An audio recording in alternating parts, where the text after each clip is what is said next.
Sidebar Cantina, the podcast where we talk about Star Wars, pop culture, almost forgetting to go live, or whatever the fuck we feel like talking about. I am Mr. Jason Rosca, and with me here each and every single week, the Darth Vader to my Palpatine, Dave Martin. Hello, David. Hello, Jason. How are you? I am well. Good, good. I'm here. Also good? Yes, it was after a late night last night. Oh, Eagles? Yeah, with the Eagles. Yeah. Stressful, as always, because why wouldn't it be? Yeah. Stressful for me, too, because Aaron Rodgers can just suck my balls. Suck it's sideways. Fucking Aaron Rodgers, you punk. Dude, the best, the absolute best. Nick, friend from Sweet Studios, he, I was texting him in the beginning of the game. The Eagles went up and they fucking scored and they had a lead. And I'm like, oh, this is going well. I was like, now all I need to happen is for Aaron Rodgers to throw an interception and then retire. Right? And I sent that via text. So promptly, Aaron Rodgers throws an interception and I'm going nuts. I'm like, yeah! And then I'm like, I'm texting Nick. I'm like, now retire! It's like, I wanted Aaron Rodgers to just walk off the fucking field, which he did. It just so happened to be fucking, a few quarters later. Yeah. But yeah, it was good. Eagles 10-1. I don't know what to do with myself, to be honest. It's pretty exciting. It's exciting is a word. Stressful is another word. Indeed. Every week we're getting everyone's best effort. So Yeah. And they're setting those expectations higher and higher. Oh God, I hate it. It's like fucking Last Jedi expectations are starting to happen. It's shit. Oh God. You just had to bring that up. As we're about to talk about one of the best things to happen in Star Wars in a long time. You Truth. had to bring up the last fucking Jedi. Well, I mean, it's contrast theory. Okay, I'll give you that. Contrast theory. So that being said, what are we talking about today? We're talking about Andor. Yeah. We're going to finish up season 1. We're gonna wrap it up. Wrap it up, B. And the actual wrap up, not the fake wrap up that Dave thought fucking 6 episodes ago. Yeah, this is the actual finish of season 1. The last 3 episodes for us anyway. See. 3PO. Yeah. And it was fucking good. And I'm looking forward to talking about it. But we don't want to blow our wads just yet. So should we start off by talking about some Patreon? You, sir, can talk about Patreon. Okay, then I will. Well, we want to give a huge shout out to all of our current patrons: David Schmuck, Brady Big Lovin', my wonderful mother-in-law, Patricia Goodstein, Ivo G, who I just saw in the chat, Dragon Buddy, Shotgun Mark, Wally Frogmore, Frank Kalevich, Tony Ferrari, Kristen Roscom, Frederick Martin, Don Solsky, Lord Helmet Fire, Catherine Rennick, Scott and Kim from the Used and Abused podcast, Nicholas Schaefer, and Nick from Sweet Studios. If you'd like to consider becoming a supporter, you can find us at patreon.com/thesidebarcantina. Thank you again to all of our listeners and supporters. You are the reason why we do this. Back to you, Dave. I'm curious to see whether or not there's any. I mean, I put something in the chat that I'm curious whether or not it gets flagged. Oh, okay. Go ahead, say it out loud. Read it.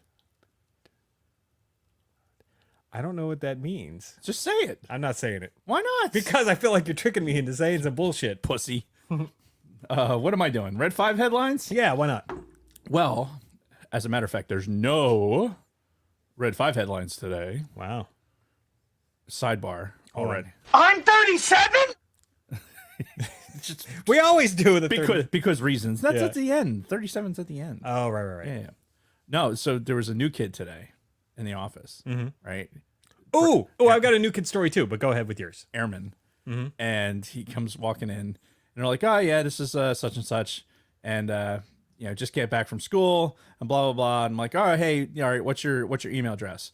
And we get the kid's voice. He's like Barry White fucking deep. For this white kid, we're like, whoa, like, oh, hey girl, that like nice big boy radio voice you got going there. He's like, yeah, I get that a lot. It's like, okay, that's all right, dude.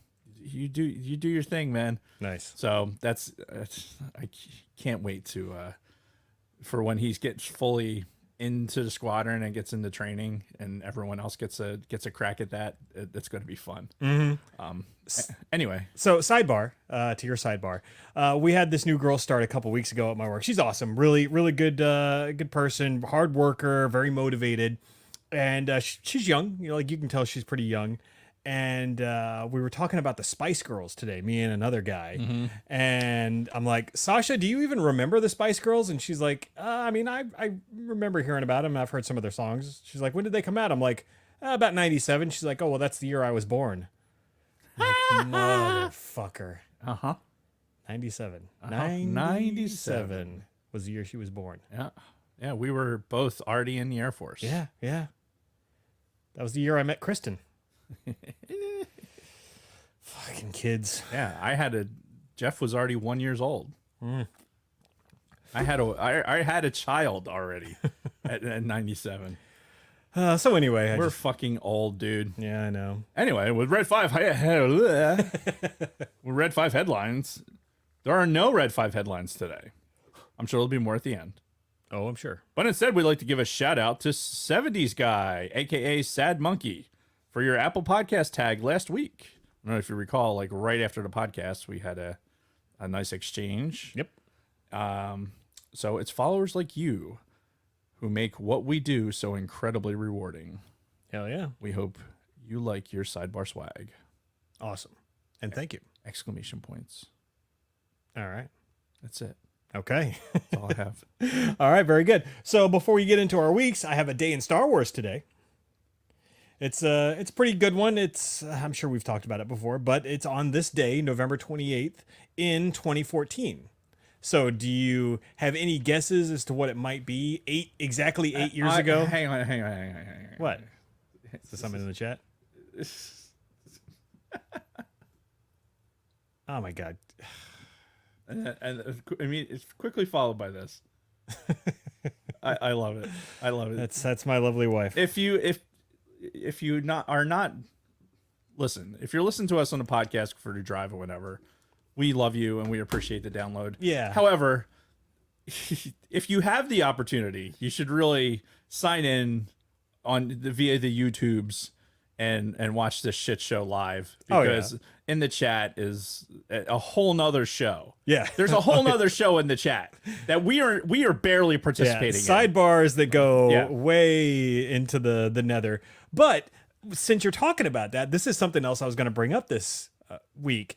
And this is specifically a question to the people, because I know they're out there, people that only listen to the audio version of the show and don't watch us on YouTube. Right. Like, do you stick around all the way to the end? Like, do our audio listeners stick around and listen to the Miss Lopez bits at the very end? And if they do, how does that come off? Because on the video, it's fucking great. It's gold.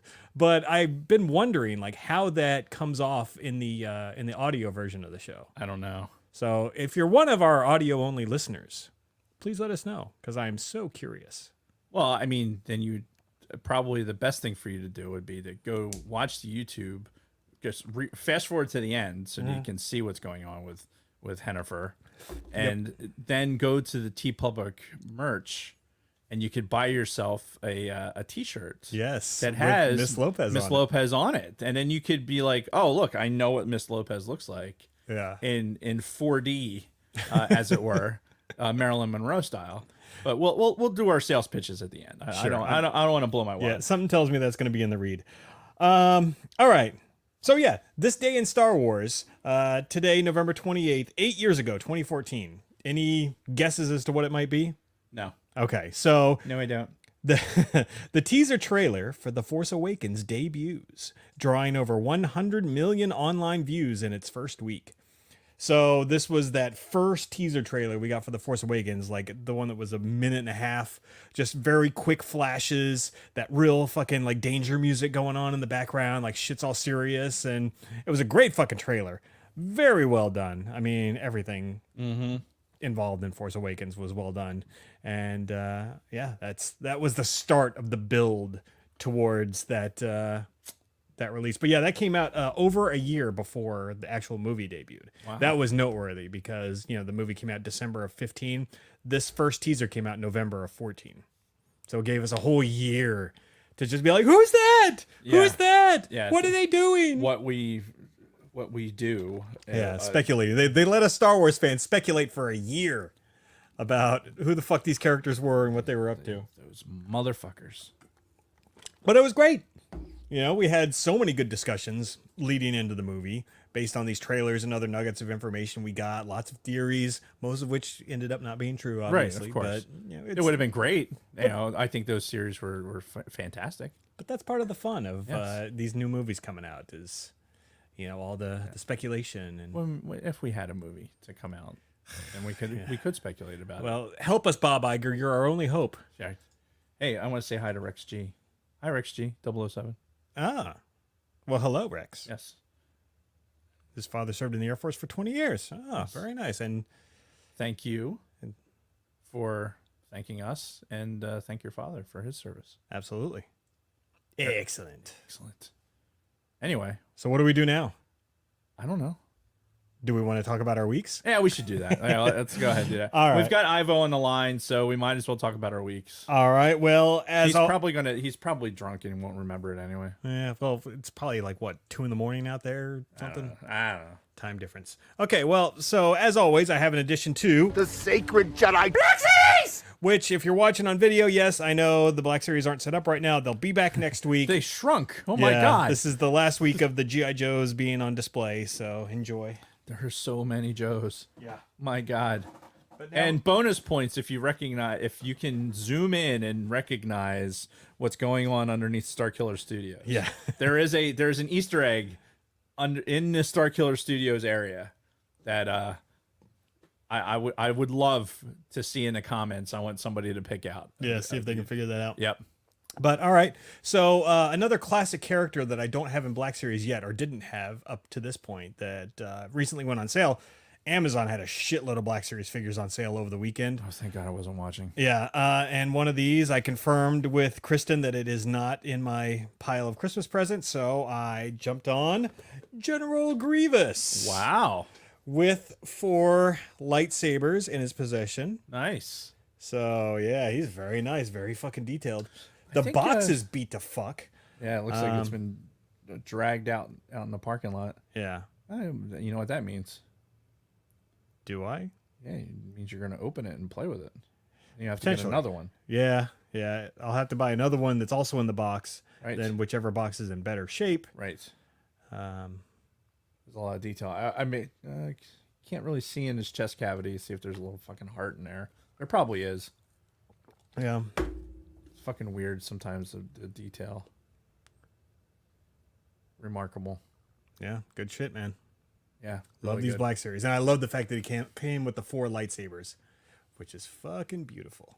Yeah. Even though he can't fight with them for shit. Nope. But Just spin around in circles. It works every time, right? yeah, yeah. It works for everybody. He was instructed in the Jedi arts by Count Dooku. Right. So clearly Right. he knew how to use lightsabers. It's like, drifting lazily to the left and calling him a maneuver. Oh, that's good. Anyway, so we had Thanksgiving this last week for those of us in America. Oh, That's my God, yes, that would be fucking hilarious. if you didn't get a single but again, my lovely wife trolling me in the chat because apparently shouldn't you be working right now? Like, aren't you on the clock? They get breaks. I guess. It's not Apple. They're not being fucking, it's not slave driving. Yeah. Anyway, so we had Thanksgiving this last week. We did our usual thing that we've been doing for 4 years straight now, and we just went to a local restaurant because Kristen's family, who is in the area, they all go up north to go visit their whole extended family up in Massachusetts, which leaves us alone down here. And we're just like, fuck it, let's go to a restaurant. Cut out all the bullshit, make it easy. And we did it again. We went to Rodizio's this time. Because nice. they do a nice Thanksgiving spread, and in addition to still bringing you all the fucking meats, so it was incredible. Oh my God. Ate a lot. Getting the meat sweats just thinking about it. Yeah, it's good shit. So did that. Did they have your tips there? Did they Tri-tip? have Tri-tip? Yep, they had tri-tip. They had Nice. the roasted pineapple, which I love. Like all the meat. The garlic steak too. Yeah, the place is good. Yeah. And it's a lot cheaper than the fucking, the big chain places too. Yeah. So on Friday, got together with a bunch of coworkers and played Pathfinder for half the day. So Pathfinder is sorry, keep getting distracted by the I chat. love Ivo G. You're the best. Yeah, Fuck the Browns, Russia, and General Haldo. Good night. I love it. Oh man. Anyway, so yeah, on Friday I played Pathfinder for half the day with a bunch of my new coworkers because I kind of fell into this little group of guys that are like super nerds like us. They're into like all the Star Wars stuff, but they also are like Marvel people and all that. And then they also play Pathfinder, which is like D&D. It's just a different game. But yeah, got together with them, played Pathfinder for half the day on Saturday. So Nice. good times. That is, it's nice to just fucking veg out. Yeah. For, and play video games for a little while. Well, it's not even a video game; it's a tabletop. Well, regardless. Yeah. Play games. Right. For me, it's video games Sure. Yeah. because reasons. And besides that, I played guitar a lot all weekend. I'm having so much fun, like, playing guitar again. And I'm taking these lessons and I've been playing my ass off lately. And it's really starting to click with me now. And I'm just, It's awesome. I'm enjoying it. And we're going to have to get the Sidebar Cantina band going here right. soon. Right. Miss Lopez on vocals, Yeah. me on guitar, Kristen on flute. Just have to Kelly, can you play an instrument? have to figure out what give her the lyrics, and I'm sure she'll sing it. Yep. So Kelly, if you can play the drums, you can be our Meg White. It doesn't really require much talent. Just boof, boof, boof, boof. I'm sure every drummer in the planet is really happy with you saying something like that. Well, have you seen Meg White play? She's not that talented. Okay. I have zero talent. I can't say shit. Yeah. So I am not going to cast aspersions on any other musician. All right, fair enough. I can't do it. So All right. the closest thing I come to musician is Jennifer Lopez. So that tells you all you need to know. Well, and she's gonna supply some great vocals, I would imagine. But all right, so that's it for my week. What have you been up to? Let me look at the notes. So, if you follow us on Discord, on our Discord server, you may have noticed I've been doing some Lego sorting. It's very therapeutic. I've Been all about the Legos lately. I'm on a Lego kick right now. I'm pivoting away from the pops a bit. The sacred Jedi pops. I mean, there's still pops out there. They're still in pre-order, and they're still coming in, but not as much. I'm not hunting, as it were. If I come upon them, then so be it. I'm not actually out on the hunt, but for the Legos, yes, I am actively seeking. I'm on Marketplace, seeing what's out there, and trying to build up the collection. So I'm building up. I bought plans for an X-37. Did I mention this last week? Maybe not. I don't think that, no. No. So The only thing we've talked about is the TIE fighters. right. So I finished the big TIE fighter. And the thing, it's large. It's probably is. it's yeah. So smooth. It's probably the size, probably 150% bigger than that one. Okay. So, and it's really heavy. It's like super sturdy. Like the build difference when you look at the two of them next to each other, you can definitely tell that it's like a custom type build. So that's pretty cool. And the stand that came with it, like the build for the stand was actually really cool. I didn't think it would work out, but the stand fucking works out great. So really happy with how that finished up. Again, go on our Discord server. We have a whole iHeart Lego channel, and I posted that stuff up there. But so I have all these random Lego sets that I've gotten from GW and other places, and I was like, well, fucking, get this piece here, get that piece there. I already separated out all the like small clear pieces and all the minifigures and all the accessories and so flats and bricks and other things. I'm like, man, this isn't sorted enough for my liking. So I went ahead and sorted them by color. So now I have some Tupperware with them sorted by color now. And that's great. And when after I was done, I'm like, okay, that's awesome. I'm happy with them being sorted by color. But now I have to, like, the next logical step is to further sort them by piece. Yeah. But If nothing else, you need to separate like the square, like the square and the rectangular pieces, just the basic square rectangular pieces from like the curved and the specialty yeah, pieces. the problem with collecting like from the GW and other places is like a lot of people, the stuff that they're giving away are like their parts as sets. So it's almost all specialty pieces. Like very few just straight like, oh, you want a fucking four, you know, Like a 2x4. yeah, kind of- you want a 2x4 brick? block? No. Like they're harder to come by. You know, a lot of specialty pieces, a lot of curves and stuff like that. Okay. So I got to figure out like I got graph paper. This is a real thing, folks. I got graph paper and I'm starting to kind of like do a little plan out of what needs to happen. And if this is going to happen at all, it needs to happen before by the end of this calendar year because I start fucking school again. If something's gonna happen with this Lego game, it's got to happen now. That's right. Yeah. So yeah, it's like, listen, I hear what you're saying. There's, I don't even want to talk about this. So That sounds like a great parody movie idea. what? The guy who's got to make it big by building Legos. You know, what annoys me is that I refuse to watch the Lego show that's out there. There's a Lego show out there. Yeah, there's like Master Builders. Oh or yeah, Lego the one show. that has Will Arnett as the host, Yeah. right? Yeah. Yeah, I refuse to watch it because I just don't like the idea. They have access to such fucking resources, like all these fucking Legos, Yeah. and it's just I don't like it because it's staged. Oh, It's yeah, like I just don't like it, and so I refuse to watch it. Okay. Like Legos are my own thing. Whatever's going on in my own happy little mind, or unhappy little mind, depending on the day. And That's who what you I'm- have to interact with. Right. Exactly. That's what we're gonna do. But speaking of unhappy little mind,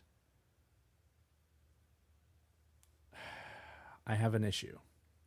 An issue. And an issue that You've got many issues as far as I can tell. I've but- got many issues. So my lovely wife, who I love very much. Hey, that's my bit. I know, and I'm using it. Oh, where'd it go? I just lost his gun. There it is. So an incident happened at the home Oh boy.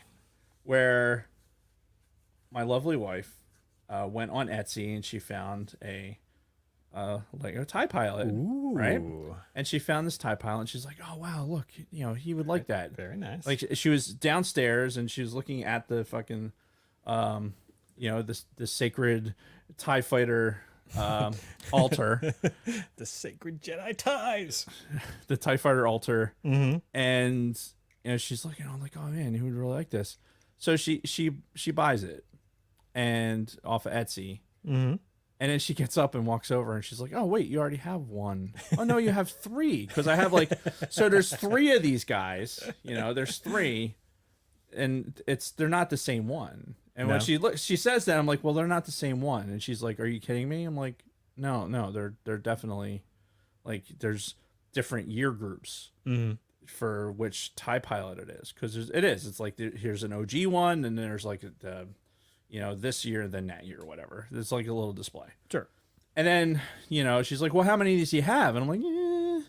So, and there's 15 of them displayed on, because there's fighters all in there, and they all have their fucking pilots on board, and fucking random. Anyway, so she already had bought it, so it came in, and the pilot that you just held is actually a fake. Oh really? It is. This is a 3D printed. No shit. Yeah. Let me see one more time. Yeah. Hang on. Let me put the gun back in his hand. Right. So now that I've said that to you, you're gonna look at it and you're gonna feel it. Now Maybe a little bit. pull the body apart. Oh, Feel how easy that was? yeah. Yeah.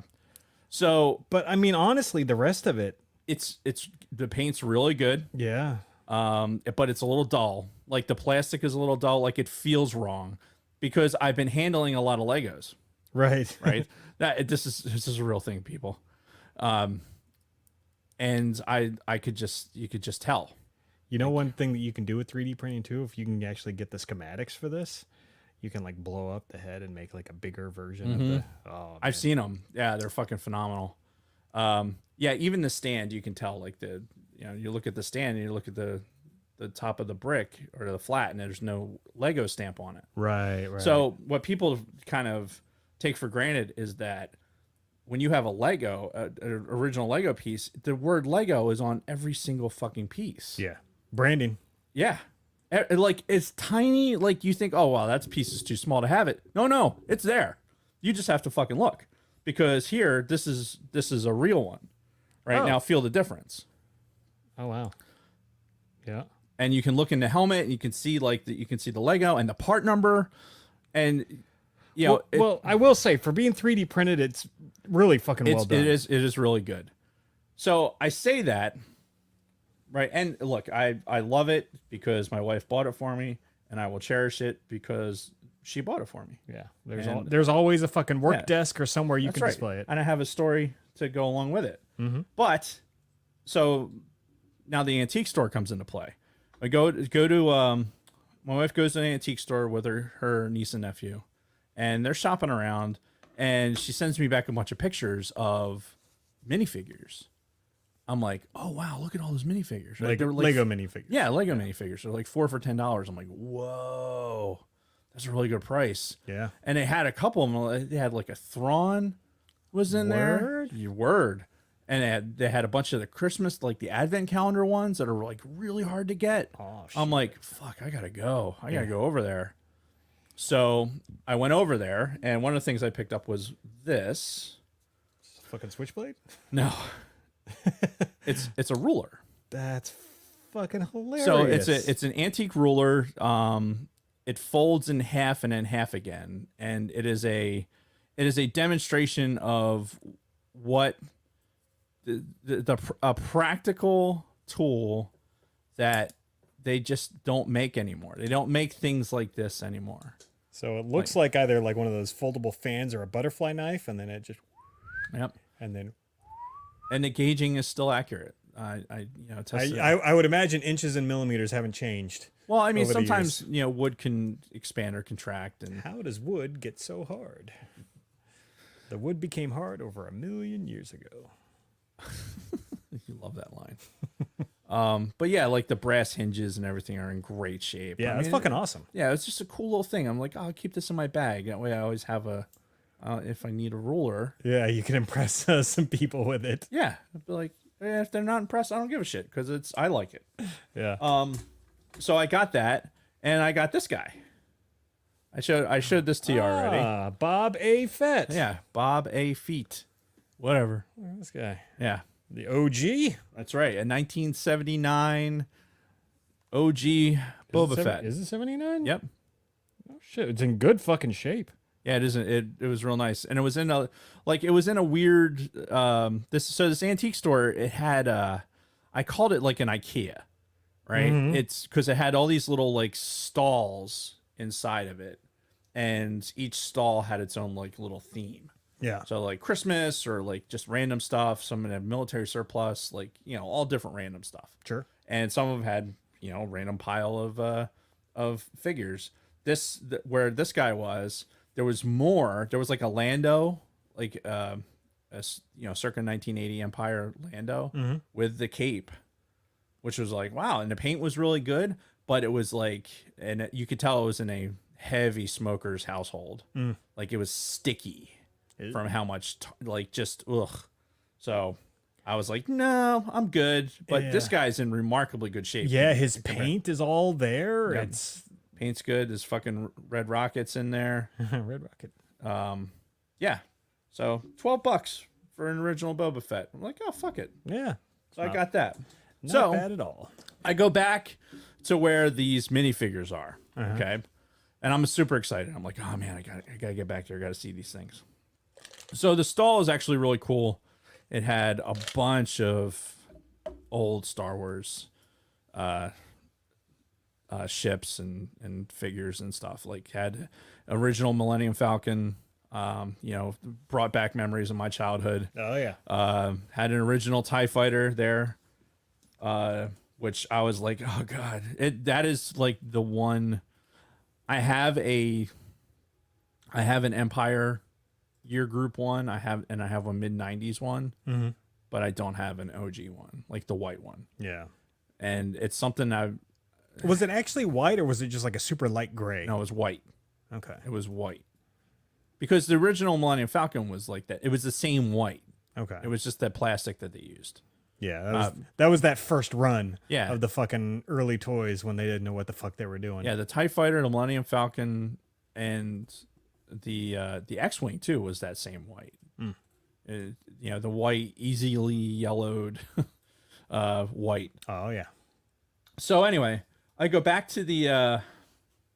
No, it is not the rocket firing Boba. I definitely wouldn't be having my little dick beaters all over the rocket firing Boba. You'd be... That thing, I would have already had sold that and be rolling around in my, $200,000-$300,000. Yeah, your Scrooge McDuck money. Yeah, that's right.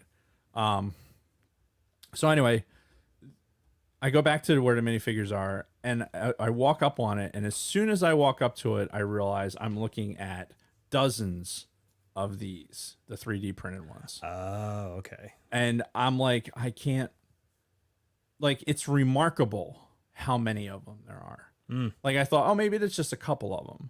But then I start looking at them because they had old AT-AT drivers. They had, I don't know why I said it like that. You know why I said it like that? Because I was watching Adam Savage and he did a AT-AT build. And he went back and forth between the two things. Oh, he didn't just call it one or the other? Yeah, he went back and forth. Well, they are AT-ATs for anybody who is listening that doesn't know. Yeah. Yeah, and I forget why he had some explanation why he went back and forth. I think it's because when he worked on Star Wars, one of the model makers said something about it. I don't know. I tend to, put some stock in a guy who actually built models for Star Wars. Yeah. Anyway, so I'm looking, dozens of them. That Thrawn, definitely 3D, like because you're looking and there's none of the Lego stamping. It's the same. Like it's the duller, like the plastic's not right. The heads just aren't quite right. Yeah, it's interesting too because we were just talking about 3D printed GI Joes last week. So and which when you're looking at those 3D printed GI Joes, like you can, like the ones that you can tell, like okay, this one's a Boba Fett that's set up. But I would imagine that there's probably some of them where it might be tough to tell. Like you'd have to be looking for like, okay, where's on the fucking back of their hamstring? Where's the date or the stamp? Yeah. Where's the made in Taiwan? Fucking how you doing? And it's the same thing with the Legos. Like if you know anything about Legos at all, you know that the fucking word Lego is on everything. So if you have any question at all, you should be looking for the word Lego. And if you can't find it for some reason, then it's not Lego. Yeah, it's not. And that doesn't make it bad. I mean, if you're collecting something for your kids to play with, then fucking A, man. It builds just as good as anything else. But if you're collecting and you want to keep your collection, more pristine, or if you're trying to do legal builds with Legos, then, make sure you check your shit, especially when you're, picking up something at Marketplace or whatever, because I'm telling you that the 3D prints are good at a glance, really tough to tell. Like the pistol, even like the pistol is actually really good. It's just a little dull. Yeah, you can. That's the thing. You can feel the difference in this because you feel the difference in the plastic. The real ones have, especially the weapons, are almost more of a rubbery feel. Yeah, feel it. Here's the other one. And that's the real one. Yep. Yeah, and this it's a much smoother and surface. It has the word Lego. It would be like right on the fucking like. It's right on the side. Yep. Like you can see it like kind of right on the side. Yep. So anyway, I was a fucking annoyed. I shouldn't be. You know, I'm less annoyed now. I'm kind of glad I went though, and I just didn't say, "Hey, Kath, why don't you pick up like this, this?"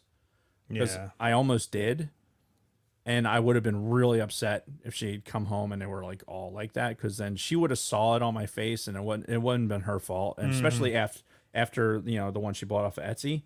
So but those 3D print ones are really good. They're really good. And if you're trying to collect and you go to an antique store and you see, oh fuck, there's a Thrawn. Dude, that Thrawn one's impossible to get. Right. And you're like, well, fuck it. And then yeah, just check your stuff. Check your stuff. Yep. And just real quick, somebody in the chat was asking about where you find the schematics. Check Thingiverse is the main repository for 3D printing schematics, specifically for things like this. But yeah, Thingiverse, thing like thing, Iverse. Just Google that.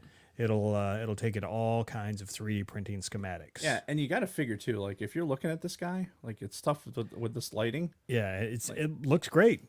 Yeah, you'd have a really tough time telling. Like, I'm curious how they do the paint on those. It's got to be some sort of like decal that they're putting on it. Like a sticker, just Yeah, it's got to be for level detail because it's like when you're looking, like you get some of the older ones have just blank legs. Like so, you have some guys that have painted legs, some without painted legs. Yeah, there's a whole thing with each one, especially I'm very familiar with the stormtroopers and with obviously with the TIE pilots. Mm-hmm. And the dead giveaway for this guy though was the white stormtrooper emblems, because on all the TIE pilots it's like a silver. Oh, it's like a silver, so you could tell. I could tell right away just from that. right. But it's a great fucking example of a 3D print. Like, look at what you're capable of with a fucking 3D printer. Like, if you want to do a sales pitch for a 3D printer, look at this fucking thing. When I got it, it was in pieces. I mean, all the arms and the legs, and it fucking, it puts together just like a Lego piece. The helmet comes off. It's still fucking homeboy. Look at that. Yeah, see? Yeah. I'm fake, see? I don't got Lego on me. Yeah. So, anyway. Is that it for your week? That's all I had. All right. Do we need a break or anything before we get into our main topic? I'm okay. I'll probably have to pee in the middle of it. Okay. It's all good. Same. As per usual. All right. Well, let's move right into it. So, Andor. The final 3 episodes. And Andor, the final frontier. As always, spoiler alert. If you haven't watched these for whatever reason, we're gonna dig deep into spoilers. And I'm gonna get us started just by saying overall, and we're gonna talk overall at the end, but fucking hell, man. 12 episodes, all exceeded expectations. Not a single dud, in my opinion. And these 3 were more of the same. This shit was really good. Yeah. This is a good fucking show, man. I'm a little upset that it's fucking over and I'm ready for fucking season 2. Yeah, and that's exactly what I was thinking as well. Yeah, it's like, wow, man, this has been really fucking good. Yeah. Yeah. Overall impressions of the entire fucking season is, fucking, it's good. Yeah. Watch that shit. It went from, at least Watch from, that, John. from our point of views, what is the purpose of this show? Why are we getting this? To this is one of the best things they've ever put out. Yeah. Star Wars wise. Yeah. Ever. It's a great demonstration of storytelling. Yeah. For a story that we didn't know that we needed and we still don't need. No. Honestly, but it's entertaining as fuck. Yeah, because the writing is so good. The acting is really good and the directing is fucking good. Like they all 3 come together to make this just fucking phenomenal character-driven show that just happens to take place in the Star Wars universe. And it's been incredible. It's been absolutely incredible. And let's start breaking it down. Episode 10. So when last we left our merry group of heroes, Cassian and what's his name? Kino, who is Snoke. God damn it, what's the actor's name? Andy Serkis. Circus. Yeah, Jesus Christ. Cervix. Yeah, so Andor and Snoke had just found out that, oh fuck, they fried a whole level because they realized like nobody was ever getting out, right? Somebody got transferred. Instead of getting out, they just put him on a different floor. Word got out. Right. Fucking fry them all. So that's Right. when, Cassian finally talks Kino into like, all right, let's get the fuck out of here. Like, we got to break out. That's the only way that we're ever going to, see the light of day again. And he's kind of in at that point. And we immediately start this episode out where they're still kind of arguing about it. And one of the first lines out of Cassian's mouth is, whatever we're making here is clearly something they need. Which we're going to come back around to that at the very end of the episode 12. Yeah. Because there was a lot of speculation about, what are these fucking contraptions they make? Because for the longest time, I thought they were the apex of the TIE fighter wing. Right. Which I said they weren't. Right. For the record. Mm-hmm, mm-hmm. And I'd like to go on record again as saying I was correct. Right. Spoiler alert. Yeah. So, they decide that they're gonna break out. They've got, between Andor and a couple of the guys in the prison, they got a plan, and it's now or never because they got a new guy showing up to replace the dead guy, and this is like their only chance. The whole plan is predicated on, a new guy showing up. So that's where we are with the prison break. Then we flash over to the ISB and that beautiful ISB headquarters. Yeah. I want that aesthetic. I want that to be my house. Everything. Oh God, everything about the ISB. Yeah. I just. And they're moving forward with the plan to recap, that Anto Krieger, that other like rebel cell, sort of like Saw Gerrera's, one of their pilots got rolled up, and they're like, okay, well, to let them know we're not onto him, we got to fucking kill pilot, leave the ship adrift, blah blah blah. So all of that's going according to plan. Then we move over to Mon Mothma, who she's having the meeting with that guy Davo that was pitched by that banking friend of hers, because she's trying to cover up all the fucking money that she funneled into the rebellion now that the Empire's starting to tighten things up and starting to look at everybody's books. And his solution was she talked to this fucking, I guess he's like a gangster or just a shady character on Chandrila. He's like he's Capone. Yeah. He's Capone. He might as well have a white fucking suit on, just strolling around. Like, no, I'm not trying to court, but they're like the same age. What could possibly happen? Yeah, and that's basically where he was going with that. He's like, hey, I've got a son, you've got a daughter, they're both about the same age. And even though she initially said, no, fuck you, I'm not doing it, you could tell she was gonna pretty much cave on that. But again, this is just showing more the. Well, you've come that far, right? You're so like the commitment level at that point. You're just like, fuck. Yeah, and she's like, the walls are just like closing in on Mon Mothma. Like every time we see her, it's just like getting tighter and tighter. Right. Like you can just feel that like imaginary rope around her neck. This is how you can sacrifice Bothan spies. At the end. Yeah. Like, many Bothans died. More killing. I had to kill more Bothans. Yeah, but she's Admiral Akbar. Yeah, but she she's been under a lot of pressure. I watched Jedi this weekend. Oh, did you? By the way, sidebar.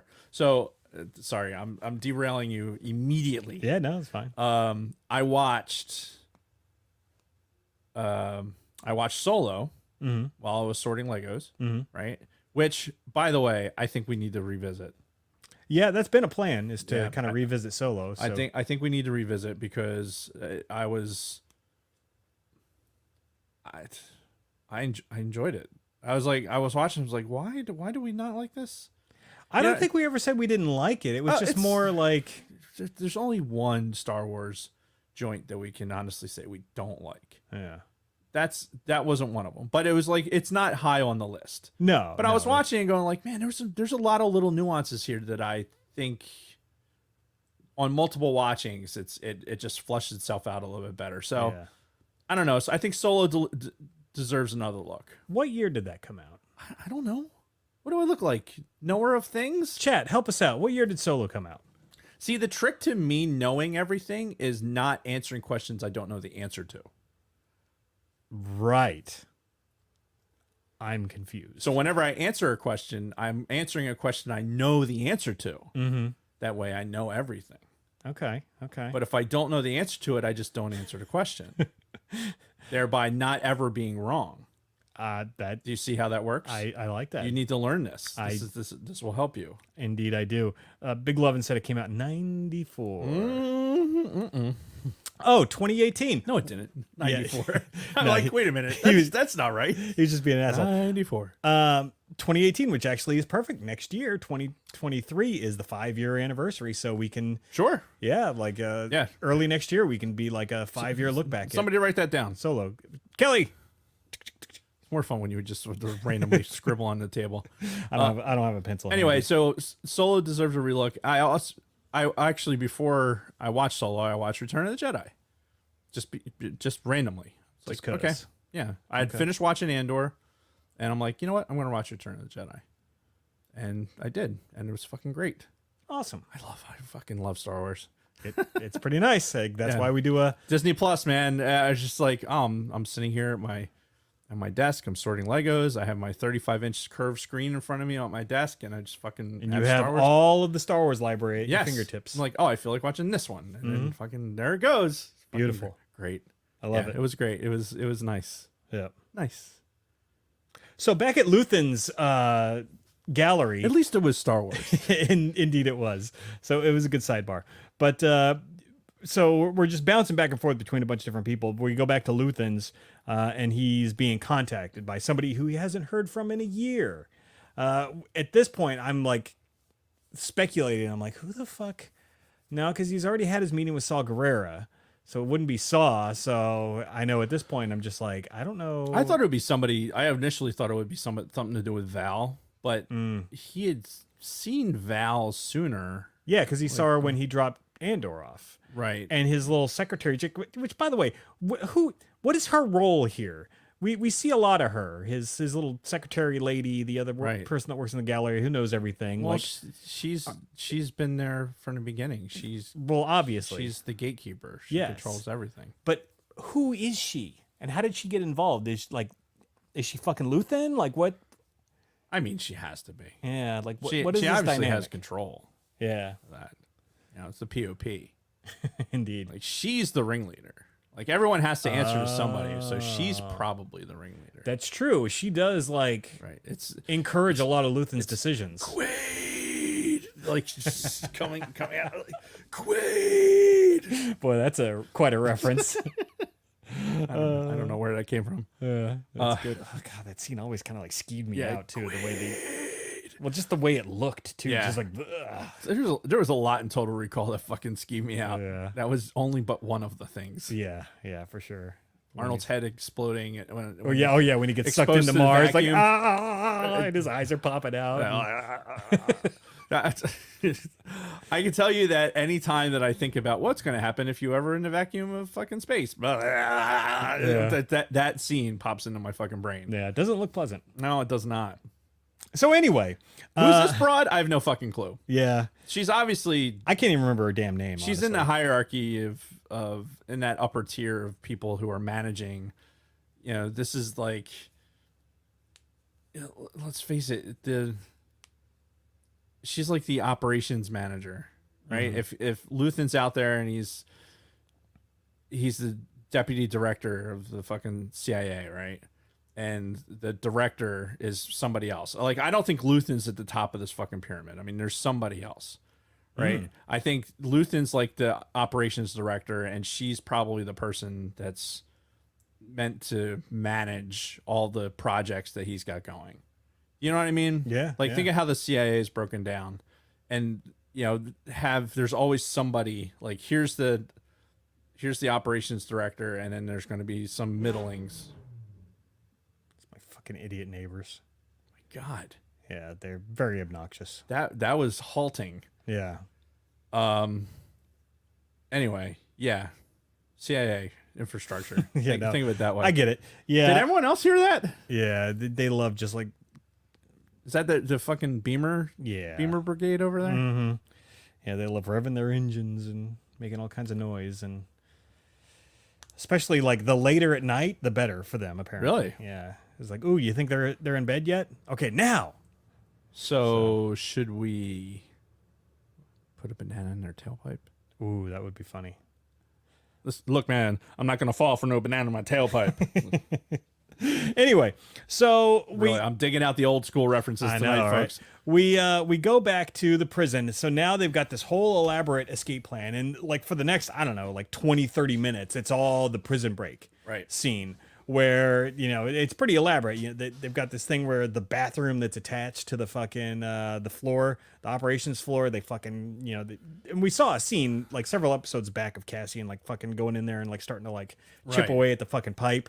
And it was basically, the idea was flood the floor for when they go to like fry the whole floor during the uprising. It just shorts out everything. Yeah, and everything went to plan pretty much as expected. As they were lowering the new guy down, they fucking attack, and this whole fucking escape scene was pretty intense and really, really well done. Yeah, and the music in the background was very like, oh yeah.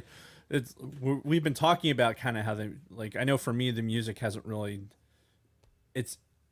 been overwhelming any of the scenes, which I think is great. I just wanted to accessorize. It just needs to complement the scene, and a compliment would be better. Accessorize sounds stupid.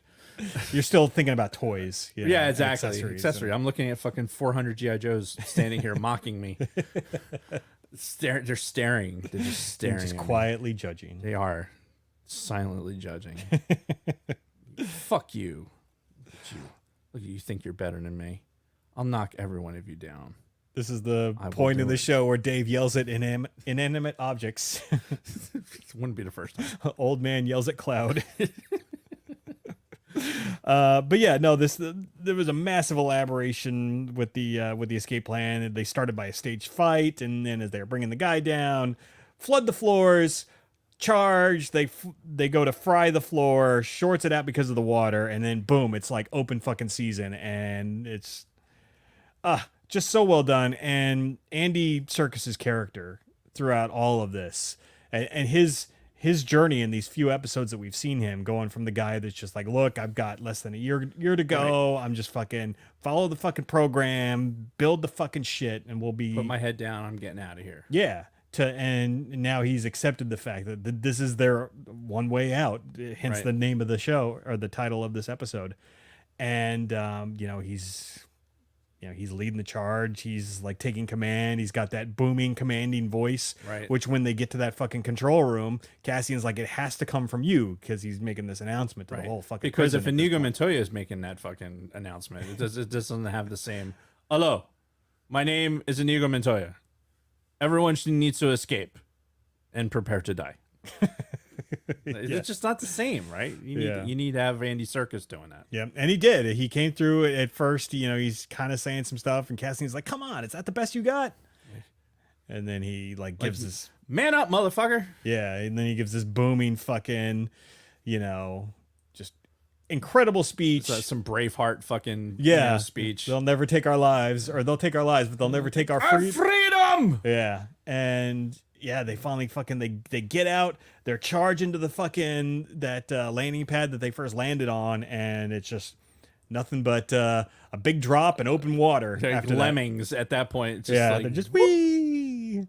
And then Andy Serkis, I can't swim. Yeah, and then fucking just the ultimate sad face as the rest of them all jump off, and he's just like, nope, I got nothing. So you got to wonder what the fuck happens to him. He fucking jumps off. Like, you have to. It's better than getting recaptured, right? Or you get trampled to death. It's like a fucking Brazilian soccer match at that point. Like, you're just gonna fucking die underneath all those footfalls. Well, yeah, because Cassian got swept away. As he's like trying to talk, like, what? What do you mean you can't? Whoa! Yeah, and they're like, nope. Yeah, no, sorry. Like, and that's a hell of a fucking fall. Like, that's. People don't realize how that's broken bones when you hit the water kind of fall. That's the reason that people die when they jump off the Golden Gate Bridge. It's because when the water at that point is not like this soft, cushiony thing that you fall into. It fucking hurts. Yeah. You know, you have to enter the water. You can't just fall into it because it'd be like falling into asphalt. Yeah. At that point, you know, there's the energy dissipation just isn't there. Yeah. So anyway, physics, science. So this episode isn't done though. You know, after the big prison break, we go to that red-haired, mustached guy who we've seen kind of in the background, kind of like doing stuff in the ISB outside of. And I'm not even going to repeat that for the audio. This is just a comment you gotta go to the YouTube for. But anyway, yeah, the dude, the red-haired fucking mustache guy, looks like he stepped out of 1971. Working for the ISB, we see him kind of like sneakily walking across like fucking Coruscant, gets into an elevator, goes down one of the seedy parts. looking like a guy who doesn't belong there. Yeah. Try not to look suspicious. Right. And he looks about as suspicious as Right. humanly possible. Right. What did they teach you? Rule number 1: act like you're supposed to be there. Yeah. Like, nope, not this guy. He does not at all. Look like you're terrified. Yeah. And then he picks up a fucking hidden communicator, puts it on. There's Luthen on the other side. So now we know who, who was trying to contact him after the year. It's guy on the inside. And I got to say, this whole back and forth between these two, when the dude's in the elevator and then when the elevator fucking stops and the door opens and there's a fucking Luthen right there, this whole scene, fucking gold. Again, this goes back to the phenomenal writing, just the incredible performances by these actors. And, wrap that in with the directing and the editing and just such a great fucking scene. As at first as this spy is basically telling him, like, look, I've got a family now. I'm giving you this information. I'm giving you Deidre because he tells him about Deidre and all that. And Right. he's like, I'm out. I can't fucking do this anymore. And Like, then, no.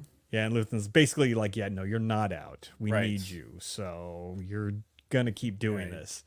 And then, the dude's like, well, fuck, I've given up so much. What have you sacrificed? And that's when Luthen goes into his little fucking monologue. Right. And it was so fucking powerful. He's like, what the fuck have I given up? I've given up my whole fucking life. He goes on like, I'm fighting for a day that I'm probably never going to see, for a freedom that I'm never going to get to experience. And, I've given up, every aspect of me. I live in constant, stress and just like this whole thing is my life. And that's what I fucking sacrificed. And it was just like, wow. Yeah. I'm not saying it word for word, obviously. Right. But So get your shit together. yeah. Go fucking march back in there to the ISB. See, at that point, honestly, like, yeah, real life, like the dude's compromised. You probably should have just killed him and left him in the fucking, like, oh, what's he doing in this fucking? Well, yeah, because dump his body somewhere, like, in some prostitute's fucking, bed or something. yeah, fill him with cocaine and Right. wrap this up. Sprinkle some crack on him. Let's get out of here. Yeah, but yeah, honestly, like for the rest of this season, I was fully expecting, him to get fucking rolled up by the ISB and be like, yeah, we heard about your little meeting that you had with fucking Axis, so you're fucking dead now.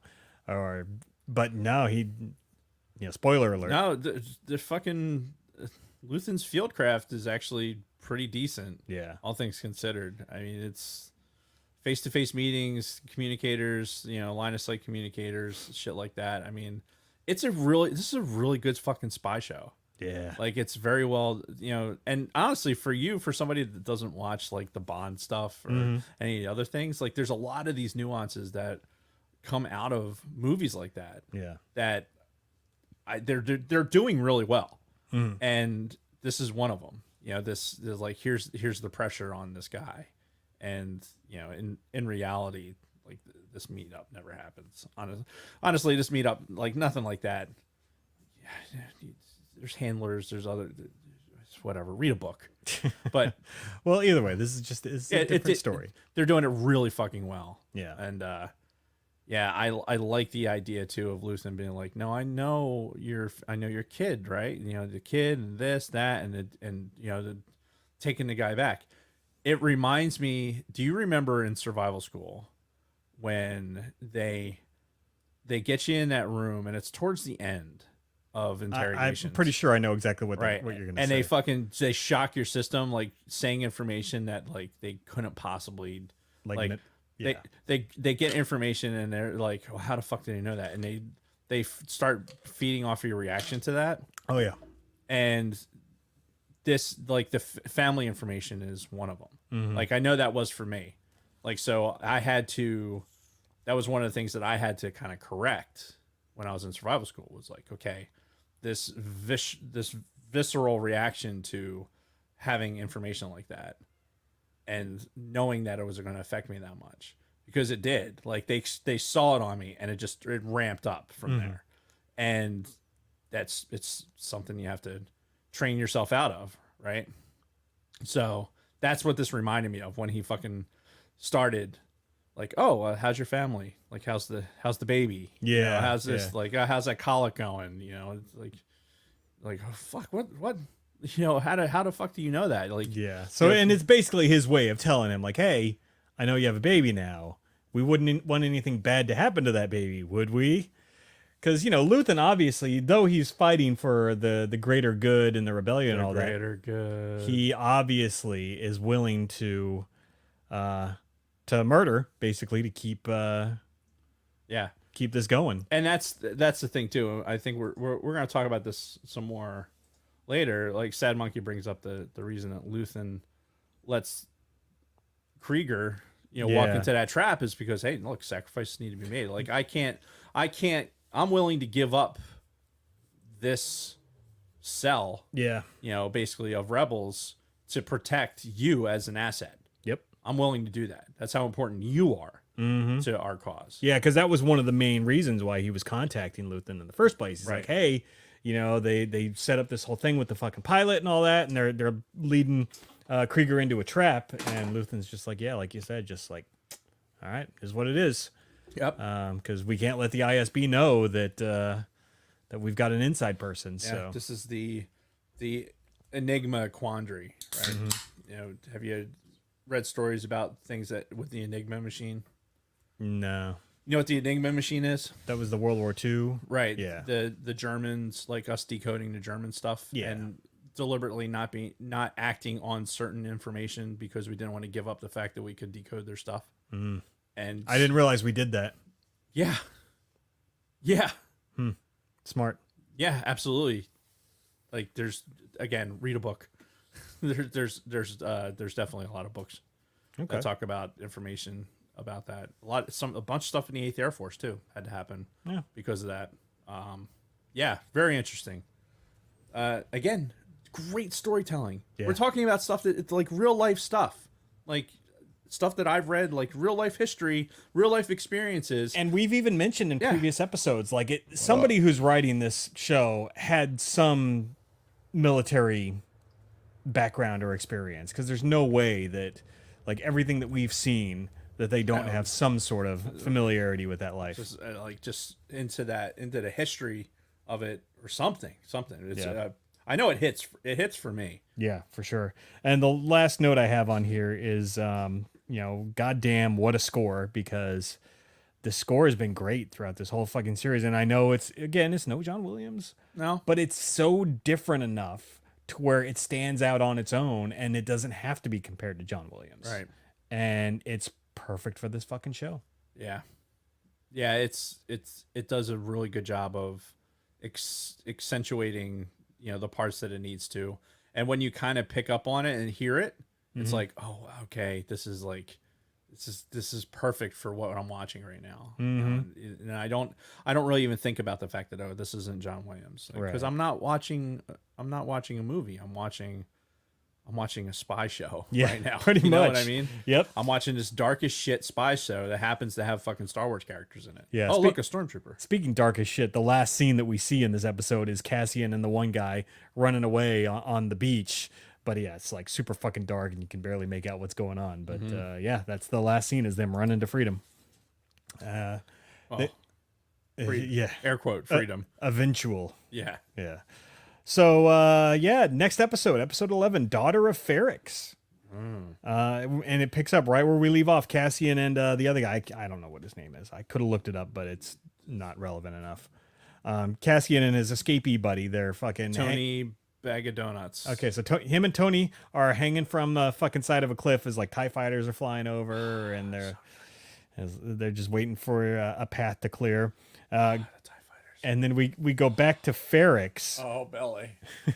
We go back to Ferrix, and Cassian's mom is dead. Marva has passed away because she was sick in some of the previous episodes. Right. And we get this great scene from like B2's point of view, the droid, the little red droid, but it's kind of like it's like such a close up on his like fucking his eye component.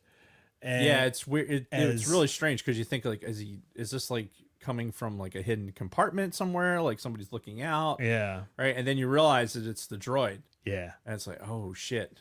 Yeah, Yeah. it was good. It was. I like what they did there. Yeah, and you're listening to these other people talk around him, but you're getting it from like his point of view, Like, kind of thing. it's like one of the kids hiding in a room when the adults are talking about something serious, like Yeah. grandma died. you right, know? right, yeah. And God, fucking B2, like all of the interactions he has for the rest of this season, just heart wrenching, you know, because he's talking about like I just want Marva, and then when later on in the next episode when he comes across Cassian, he's like I barely got to see you, and now we have to say goodbye again. It's like fuck, man, this droid knows just what to say to fucking tug at those heartstrings. Melchi, he's a part of his crew on Rogue One. What? Is he? Oh, Son of a bitch. Well, now more research will have to be done. Thank you, Brady. yes.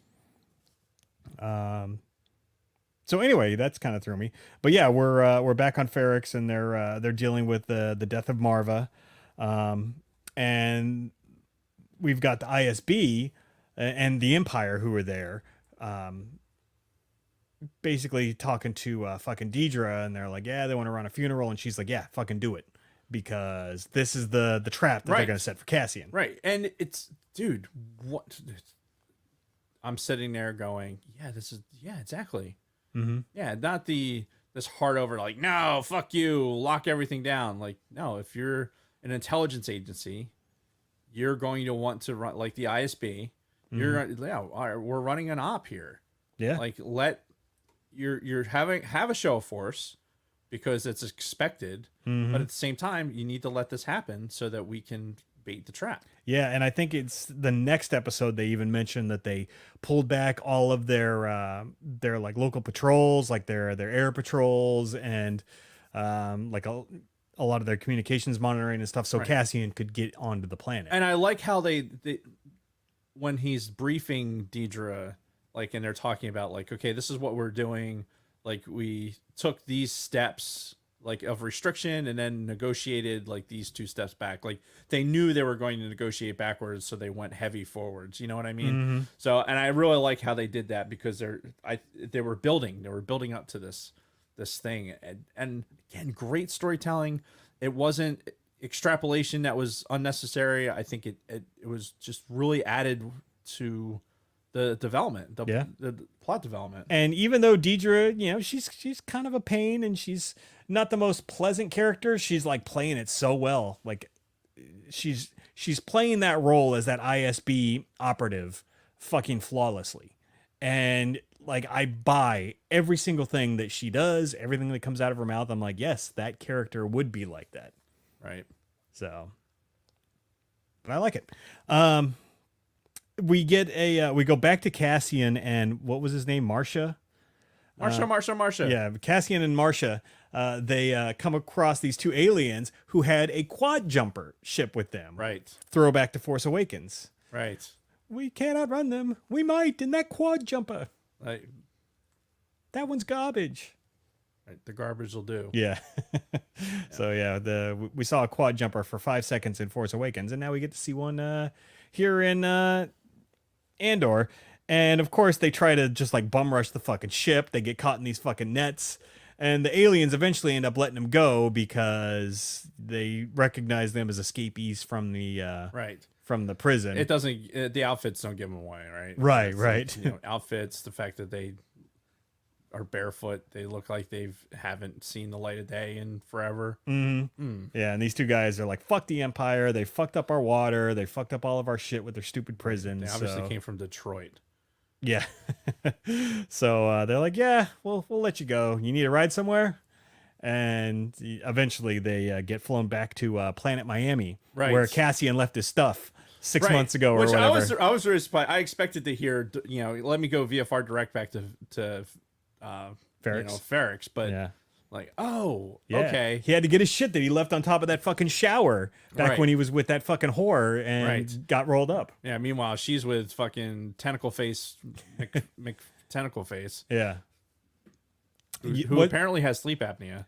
Yeah. Well, and I think that's the same species that Jen wakes up next to in Rogue One. Remember the beginning of Rogue One where she wakes up in a fucking prison, like an Imperial prison? And I think it was one of those same fucking squid creatures. It might be in the same cell with her. Why would you remember that? We can't remember that Moochie was in fucking Rogue One. I have no idea. I don't either. Yeah.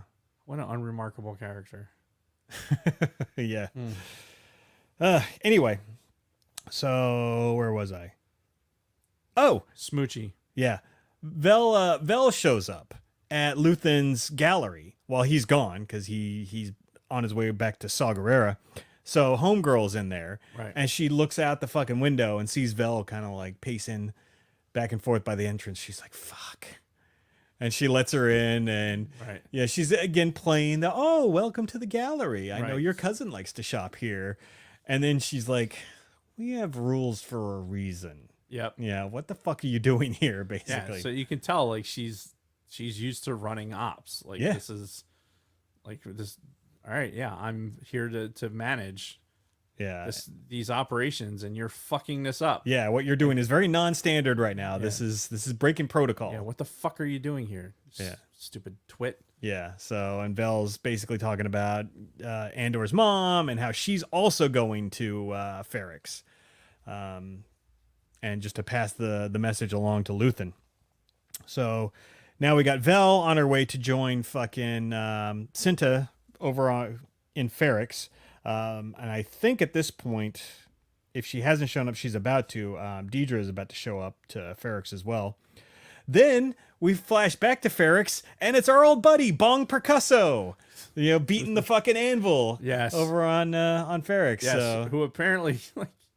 So I'm fast forwarding a little bit in my head, but I want to say before I forget, fucking the one of the fucking squad commanders points to a random stormtrooper and is like, "You go shut that guy up!" Right? Yeah. The fucking so that stormtrooper doesn't like take aim, like, oh, I'm gonna take my E44 and just try and shoot him from here. No, he goes all the way across the fucking square, Yeah. all the way to the fucking tower, climbs up the fucking tower stairs. Meanwhile, the guy's banging away, bang, bang, bang. Yeah. If I was that fucking commander, like, didn't I send that motherfucker? What is he doing? To get all the way to the top to fucking get kicked off the... Yeah, like this is Sparta. Yeah, it's like, what the fuck? Yeah. Dumb ass stormtroopers. And of course, he just happens to be looking up as the guy. Woo! Yes.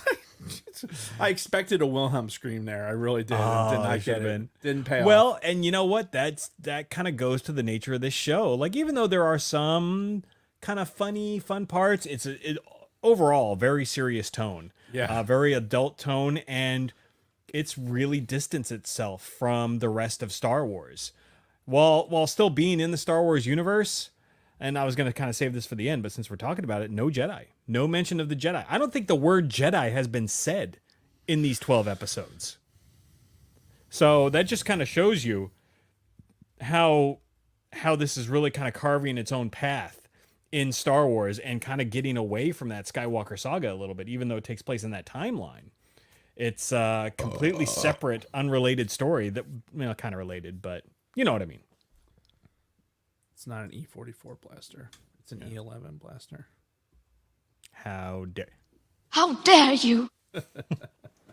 Anyway. I'm sorry. And this wasn't this is a moment where Dave replays what he said in his head. And it's like, no, it's not an E44. But you corrected yourself. Yeah. You recognized your mistake, and then you corrected Exactly. it. So. This is why, as a radio operator, this is what you do. Like, okay, I just transmitted information. I'm basically reading that back to myself to make sure that I transmitted the correct information. I did not transmit the correct information, so now I'm saying correction. Yes. Is an E11 blaster. Yes.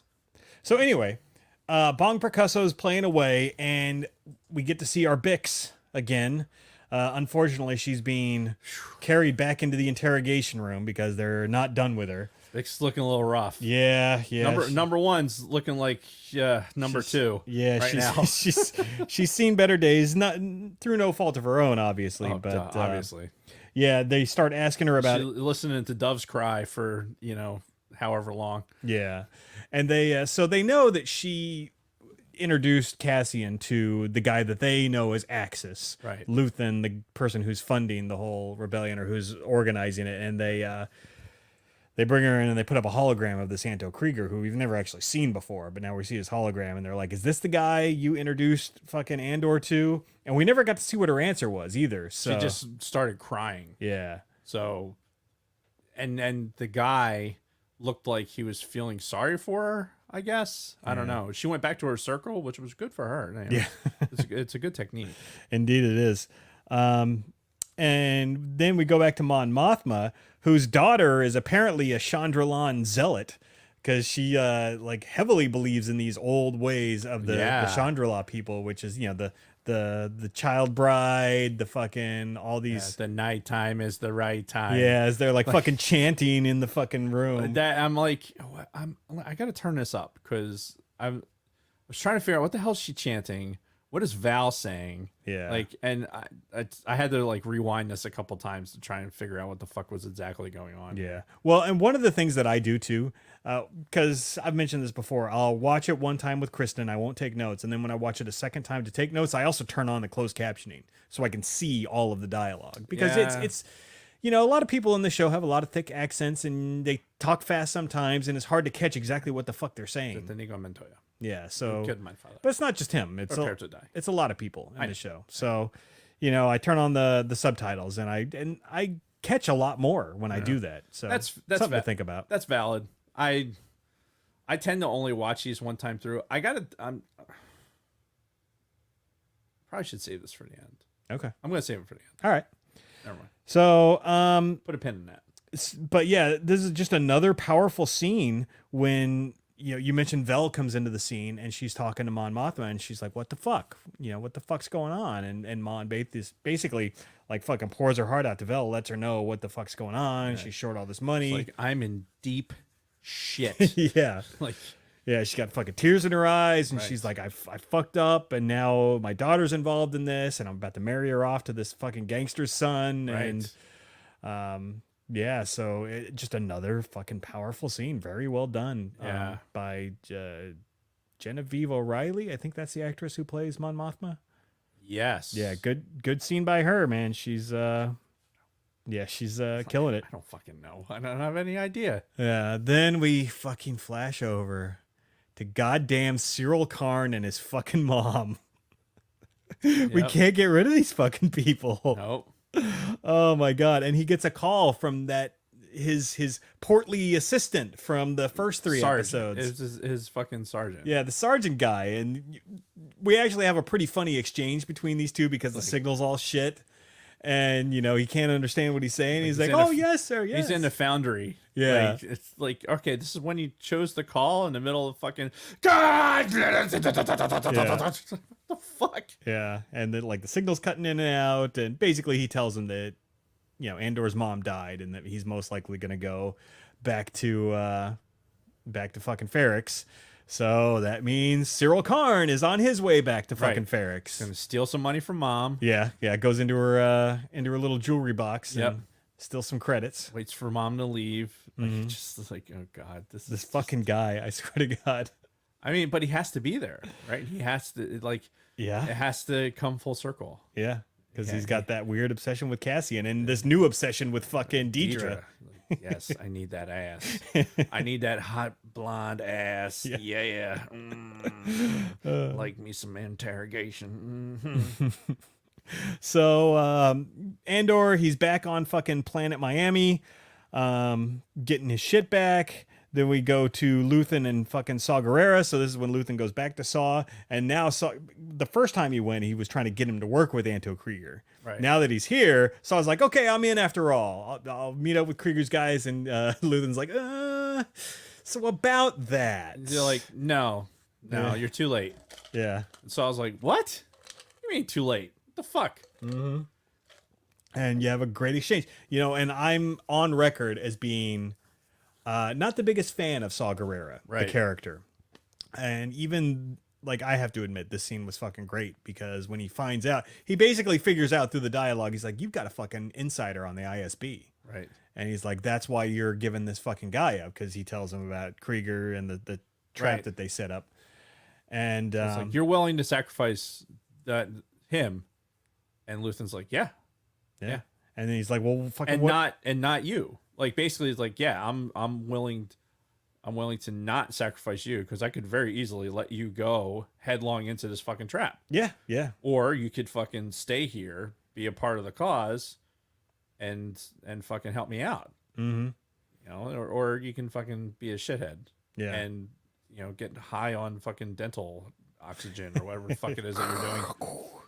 Yeah, and they basically reluctantly agree that that's going to be the plan, and it's like for the greater good as they're Let's departing. call it war. Yeah. So another great scene, and again, The greater good. I'm known to be a Saw Gerrera hater, and I didn't hate this exchange. Honestly, like the I think the reason it's kind of like Saw Gerrera in Rogue One, it lacks context. Yeah. And that's why I think it's so over the top. Like this show, much like it did for Cassian, right? Because the Cassian character, I don't have a problem with at all in this show. And I'm again on record as my Inigo Montoya. But again, I think it was because it lacked context. Yeah, I Like get now that. I have some context to go into a Rogue One, and I know it was talked about in the chat for us to look at Rogue One. But now with some context, I can see that, okay, this character now has some depth, and I can look at he went from this freedom fighter to getting all fucked up, both in the head and in the body, Yeah. and ends up being some fucking lunatic. Which I would imagine we'll probably get that explanation next season Right. of Andor, Yeah. where he gets Mess his with the fucking, bull, you get the horns, young man. yeah, where he gets his fucking leg and his arm blown off, and he's Right. got the fucking oxygen. But anyway, overall, enjoyed that scene, and they talked about playing the long game. Like we could burn this fucking ISB insider now, but wouldn't you rather play the long game and keep this going and everything? So just again, great dialogue, great back and forth.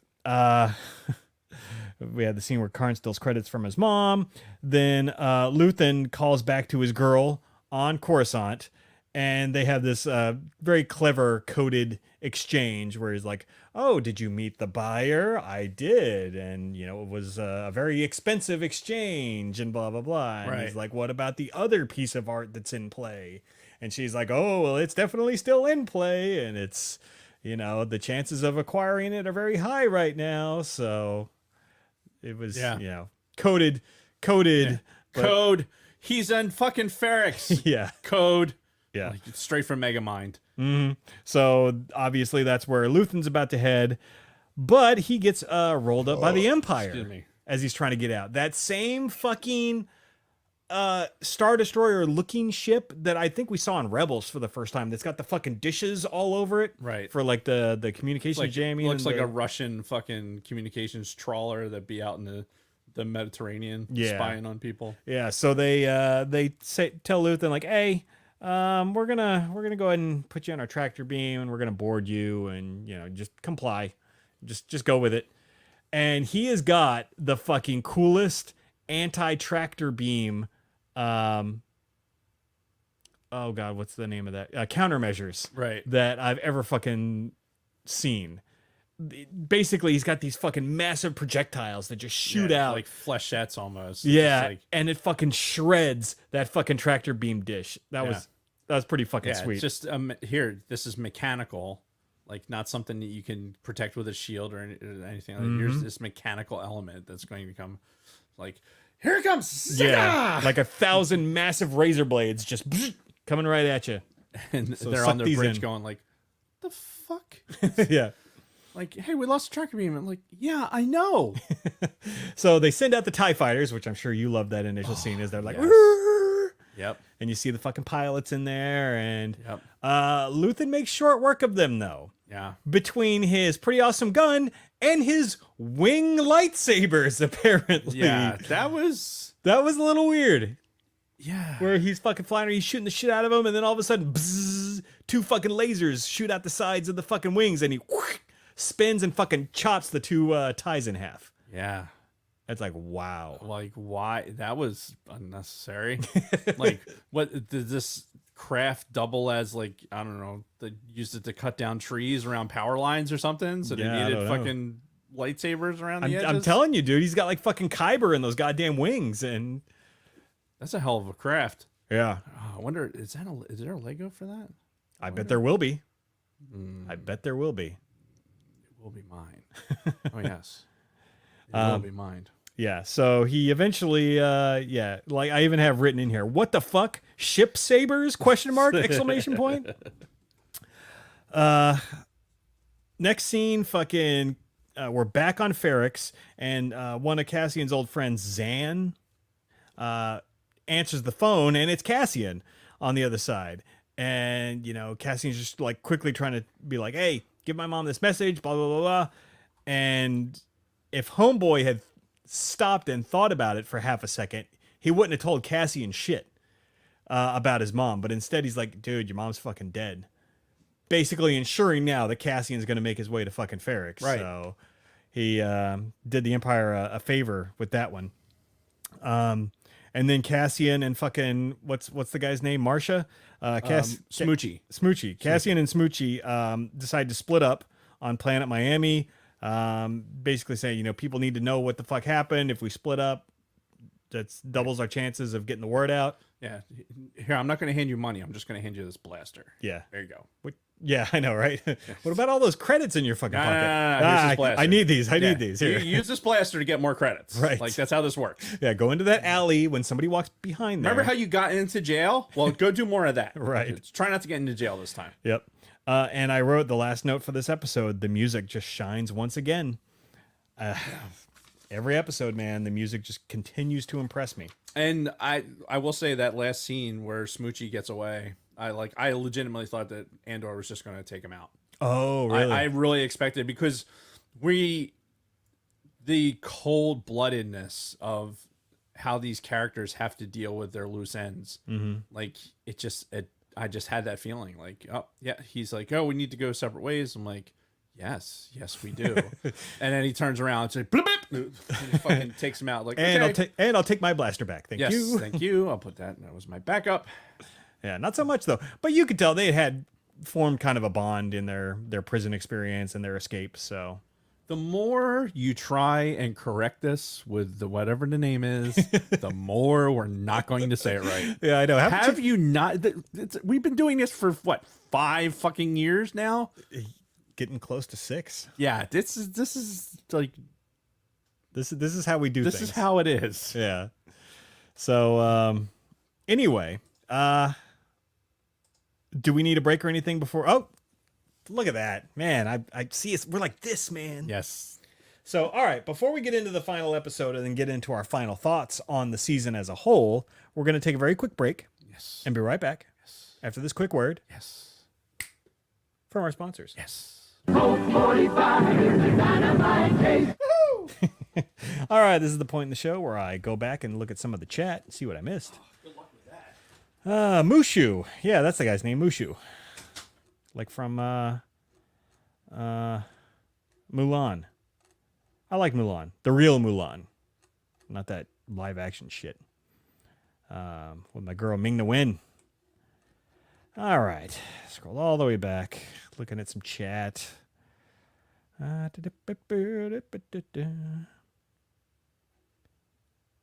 right. What is awesome? Something was awesome. I don't know what it was. Oh, was that the Black Series? The Sacred Black Series? We prefer the terminology Caucasian barrel now. Cracker Barrel is derogative at this point. Let's see. I did see that Michigan is kicking fucking ass this year. So, yay, yay.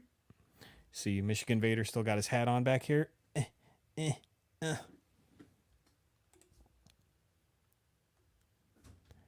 Oh, let's see. Oh, we're talking about the guitar. Yep, I'm enjoying that a lot. Swede, we need to jam together one of these days. Swede's in the chat. He was earlier. He can carry me, and we can play a couple of songs. All right, now that you're back, I'm gonna go. And it's Black Kyrgyzstan, not Kurdistan. Kyrgyzstan. Kyrgyzstan. Like the country. Yeah. Yeah. Well, why was that brought up? Well, the correcting of Oh. our names for people. Oh, yeah. I thought you were talking about how fucking GameStop still has not given me my fucking pre-order for that fucking pop. Why have pre-orders? GameStop, why have a pre-order if you're not going to give it to me when it comes out? Like, seriously. I bought it, paid for it, well in advance. But now I could get it off. If I really wanted it, I could get it off Amazon right now. And probably have it tomorrow. That's really fucking annoying. And you wonder why GameStop is having trouble. That shit pisses me off. Curse Satan. Kyrgyzstan.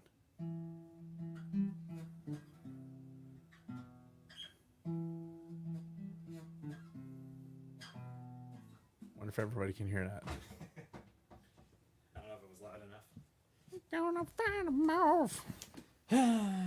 Nation only gonna hold me back. Hey, don't get us copyrighted, man. I'm just slurring it like a fucking slur would. Yeah. What? All right, we ready to get back to it? Yes. All right, give me a countdown and we'll roll.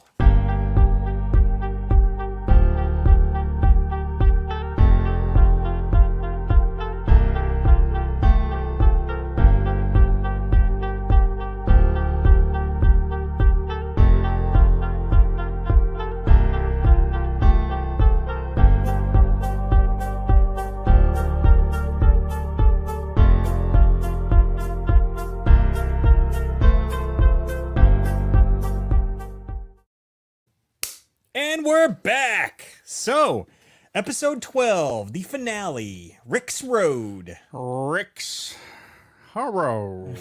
Rick's Road. Starts off A horror. with a kid who's soldering, creating something, which his soldering technique is terrible, by the way. I don't know what he was not soldering. Oh. He was taking a very old soldering iron and placing it on a fucking circuit board. Yeah. Roughly. It's like, I'm making electronics. I'm and like, making them smell. yeah. I'm I'm like, that's not how the Force works. right. As people who have attended high intensity soldering courses, Yeah. we can tell you that's not a good technique. No. However, two things struck me about this sequence. Uh-huh. Right? I immediately knew he was making a bomb because whoever was fucking doing this has like reached into a bag of like, all right, let's fucking have atypical imagery of a bomb maker's fucking little, like what does bomb makers have? They have motivation. Like here's a picture of what's obviously this person's father or something. And I recognize that guy from the first 3 episodes of Right. Andor from Ferrix.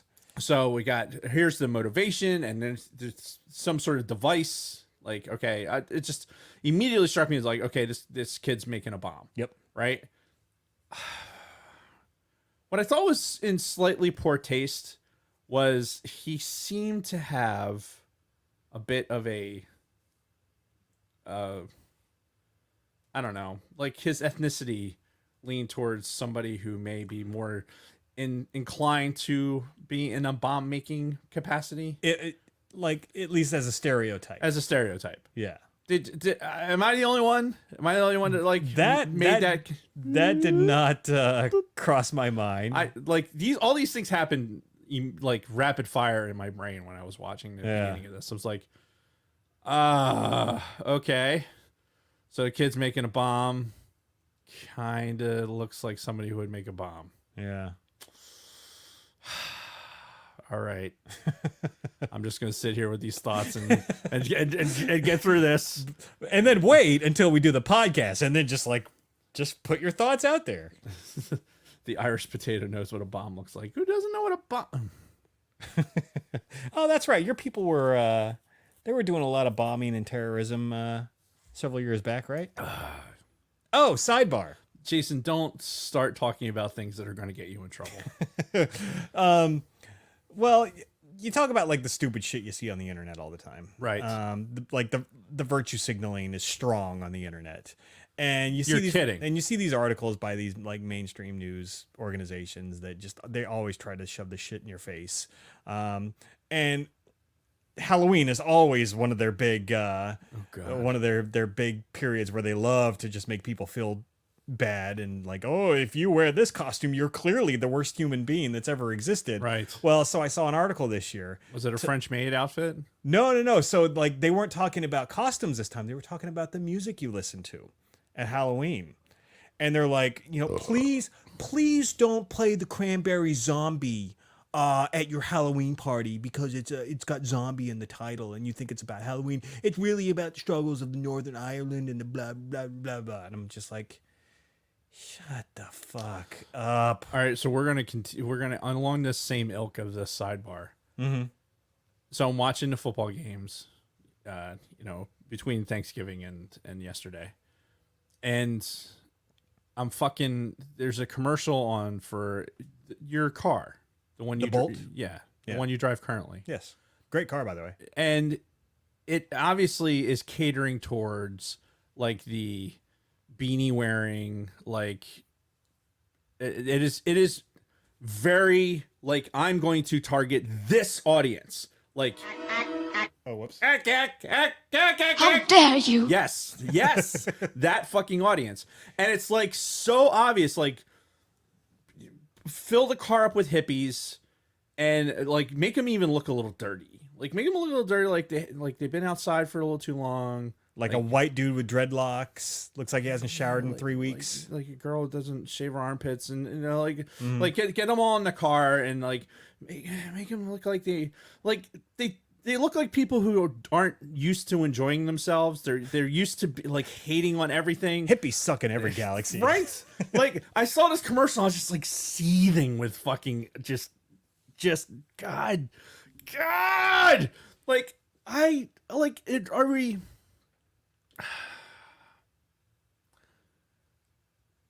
It just made me so mad. I don't even know where to go with this. It's just and I wanted to bring it up today too. I just didn't know how. What is the point of this story? Like, so what? The point of the story is you talk about virtue signaling and everything else. Like, okay, here's this EV, right? Which we all know EVs are not the way to fucking eliminate your carbon footprint. By the way, it really isn't. In the long run, it's not.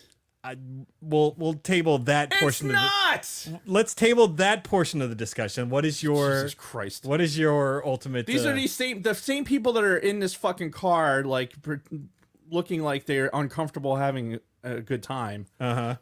They're the same ones who'd be like, they're driving their EV to a nuclear power plant saying, man, this nuclear power, man, like, yeah, you're killing the environment, man.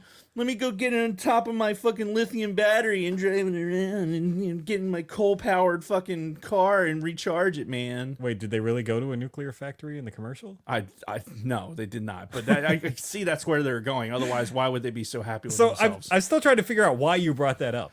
Because it fucking sucked. It just was like, it was targeted to an audience. Guess what? Those fuckers aren't watching football. That is true. The people that are in that EV, they don't know what a football looks like. They're not watching football. Yeah. Like that crowd does not like. You're like having those cars is like, you are an enigma.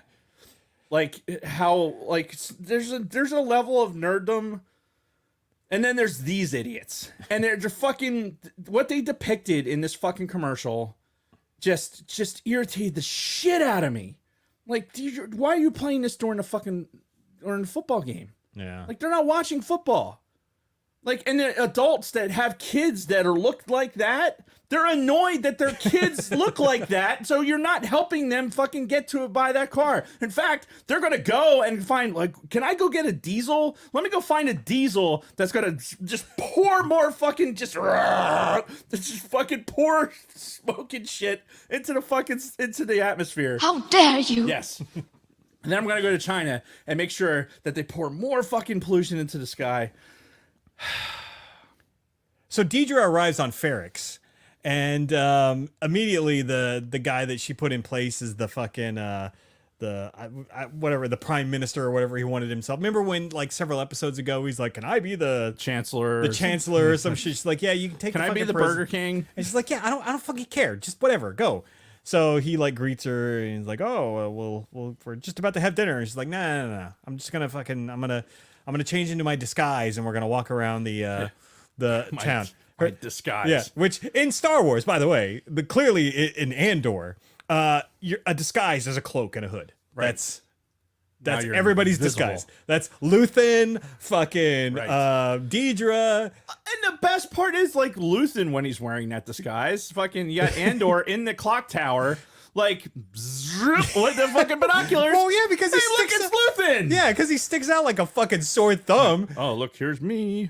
It's like not. I'm obviously cleaner than everyone else here. Yeah, well, and yeah, he looks nothing like everybody else, especially with the cloak and everything. And it's Right. like, who's that guy? Like, I'm half a mile away, and I could clearly see that there is something amiss about this fucking guy. Wait. Lunar Girl brings up a good point. Lunar in the chat. Lunar Girl brings up a good point. Oh, yeah. Cyril's disguise was an orange hat. Yes, an orange hat. Right. So that obviously that worked out better. yeah. And the sergeant's disguise was a flask. So Yeah. that worked out really good for him. Yeah, especially after the fight and Right, everything. exactly. But yeah, no, Cassian zooms right in. He's like, "What the fuck?" Yeah. Yeah. Oh, But- there. That's Luthen. Yeah, but you know, when fucking Deidre goes out, like just cloak and a hood. Right. So not conspicuous at all. Nope, not at all.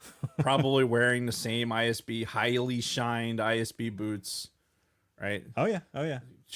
Footwear is a dead giveaway. Yeah, but you know, Cinta's on them at this point. I think this is the scene where, you know, she kind of comes around a corner after they walk down and she's kind of like eyeing them. So she knows Right. that like the ISB is there and who all these fucking people are. Because the one guy was even trying to Wait, disguise himself as Cinta's the other half of the Val fucking Yeah. scissoring triangle. Okay. Yep. All right. Yeah. Just wanted to make sure. Plus, I just wanted to say scissoring. Yeah, well, we'll get there. Because Vel shows up later and she's trying to get her scissor on again, and Cinta's like, "Nope." Yep. So So when she said, speaking of, when she said step away from the window, I thought Val was going to take her out. Again, Oh, yeah? this is it. That's where I am with this show. Like every opportunity, is like cacao. the solution to every argument, murder. That's right. Yes. Yes. You piss me off, you die now. Oh God. And at this point, like, everybody's fucking in play on Ferrix. Like, as the show goes on, too, more and more people are fucking showing up, and like so many unfriendlies around town between the whole fucking empire, Right. And fucking Luthen, Vel, fucking her girlfriend, The Ocean's Cinta. 11 crew is there. Yeah. So like fucking everybody, like, just like you can tell things are really starting to build Right. to something here. Go back to Mon Mothma. She sets up this pretty clever, and this is something else I noticed in doing my research after the fact. I don't think a lot of people picked up on what this scene was actually doing. When Mon Mothma's in the car and she waits for her fucking husband, the hipster Jedi, to get in. Right. And she's like, "I heard you've been gambling again. You've been losing all this fucking money." Right. And he's like, "What the fuck? No, This that's is bullshit." Because she knew that this fucking driver was going to be listening. So Right. she's creating this alibi for the lost money. She's like, all right, I'm in for a penny, in for a pound. My marriage's already fucked. Yeah. My daughter is gone. I'm married to this cause now. Yeah. So whatever relationship I was going to have is gone. And so I have to establish some sort of fault line for this cash. Yeah. And his gambling problem is a good enough place to start. Yeah. So, and then plants the seed right there. And she's like, her job as a fucking senator or as a representative for her country is to be the best actress, an Oscar award-winning actress. Yeah. For all these things. And I agree with you. I think they set it up brilliantly. Yeah, but I'm seeing these things online, like reading some reviews after the fact, and somebody's like, yeah, I think she was doing that on purpose. I almost kind of think she knew that the guy was going to be listening. I was like, no shit. Like, No how did way. you? Yeah, No way. More than one. That was more than one I saw where they're like, yeah, I'm not sure if like they're obviously not married. Yeah, but I'm like, yeah, Or no, maybe that was they are. That was obvious a setup on her part the whole fucking way. That's Mon Mothma playing the long game. Yeah. Yeah. But it was very obvious to because me. even like you saw her in the vehicle and then she kind of like puts her game face on, unbuttons her blouse, the fucking top of her thing. right? She's like, all right, here we go. I'm gonna get myself riled up. Yep. And then he's gonna get in here. He's gonna play it Mr. Cool, and then I'm gonna fucking slam the door on him. Yeah. And he's gonna genuinely be like, "What the fuck?" Yeah. Which he was. Yeah. And then as she expected, the fucking driver listened in Yeah. and reported everything to the ISB. So. Yep.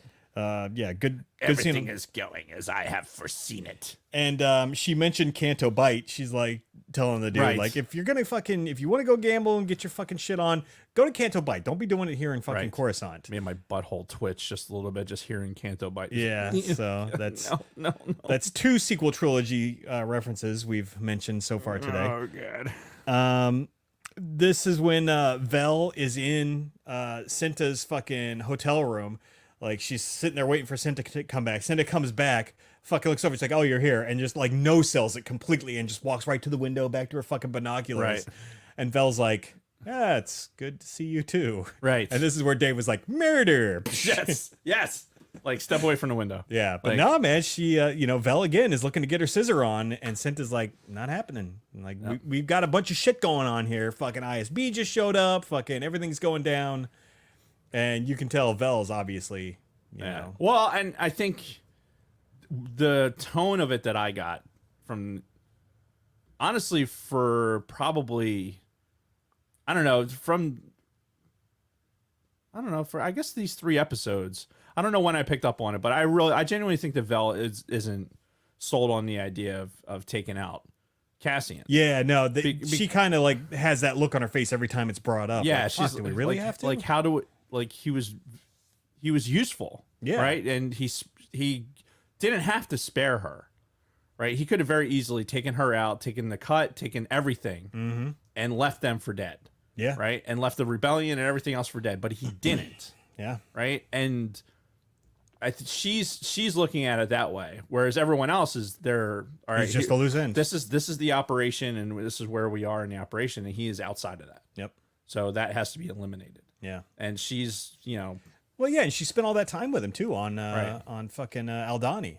They spent all that time preparing and doing that op, and she formed some kind of a bond with him. and I think the show, if from the writer's perspective, is like, hey, this has nothing to do with, this isn't a love interest. This is just solely like what I think the sell that I got from it was, look, it's not about the D.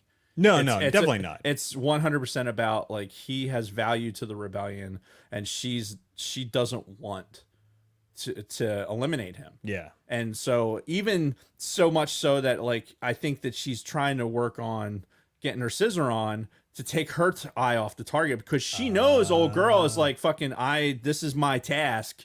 I will get to completion here with my task. So And not with you. and not with you right now. Like maybe later, but not now. Yeah. Later.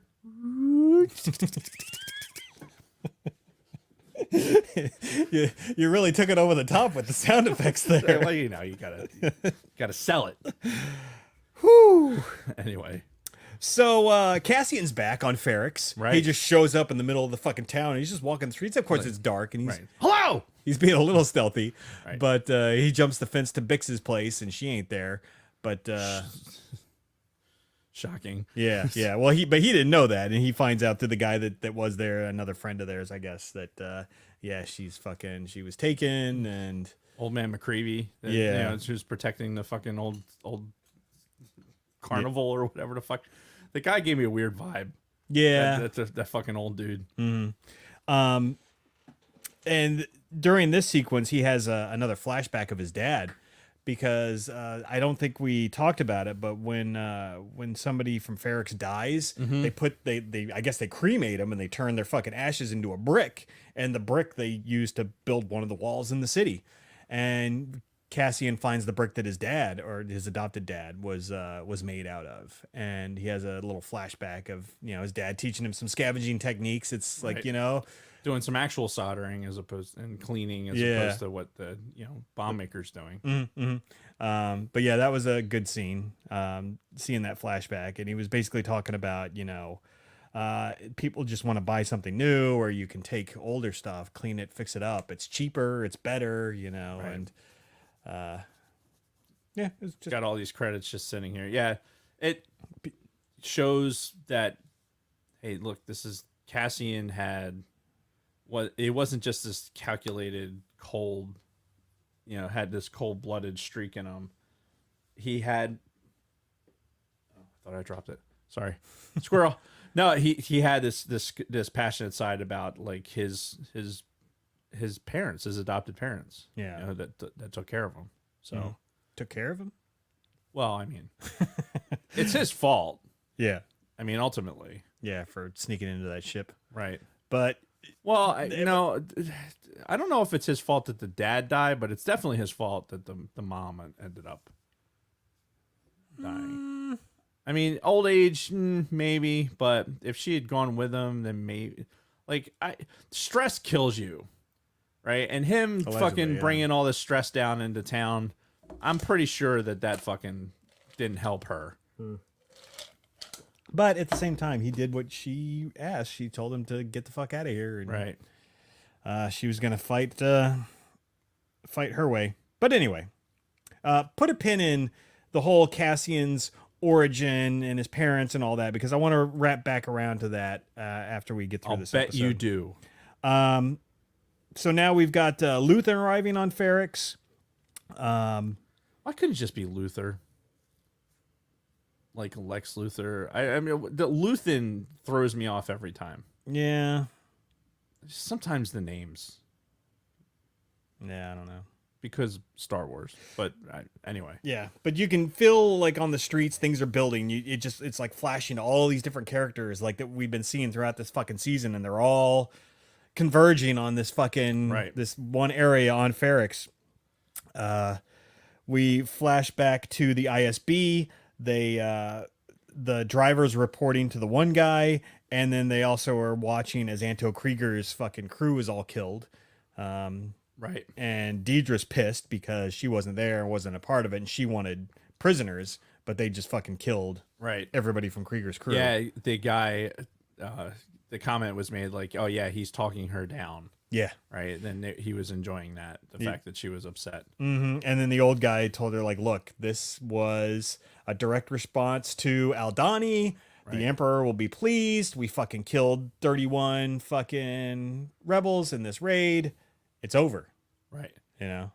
And it's interesting, too, because the way it was described, like this was the Emperor making a statement about blah, blah, blah. Like, Yeah. I think those were words that he used. And it's like, is the Emperor sitting at the desk? Like, he's sitting at the desk and this fucking piece of paper comes in and is like, this is Obama taking out Osama bin Laden. It's like the paper comes out. It's like, all right, we're doing that thing today. Okay, all right, Get it on the screens. I want to see them all die. Yeah. and just like Let me watch the Greek alley wave or whatever the fucking Yeah. guy's name was. Anto Krieger. But that guy. yeah, no Palpatine cameo like I was expecting to see Yeah. this season either.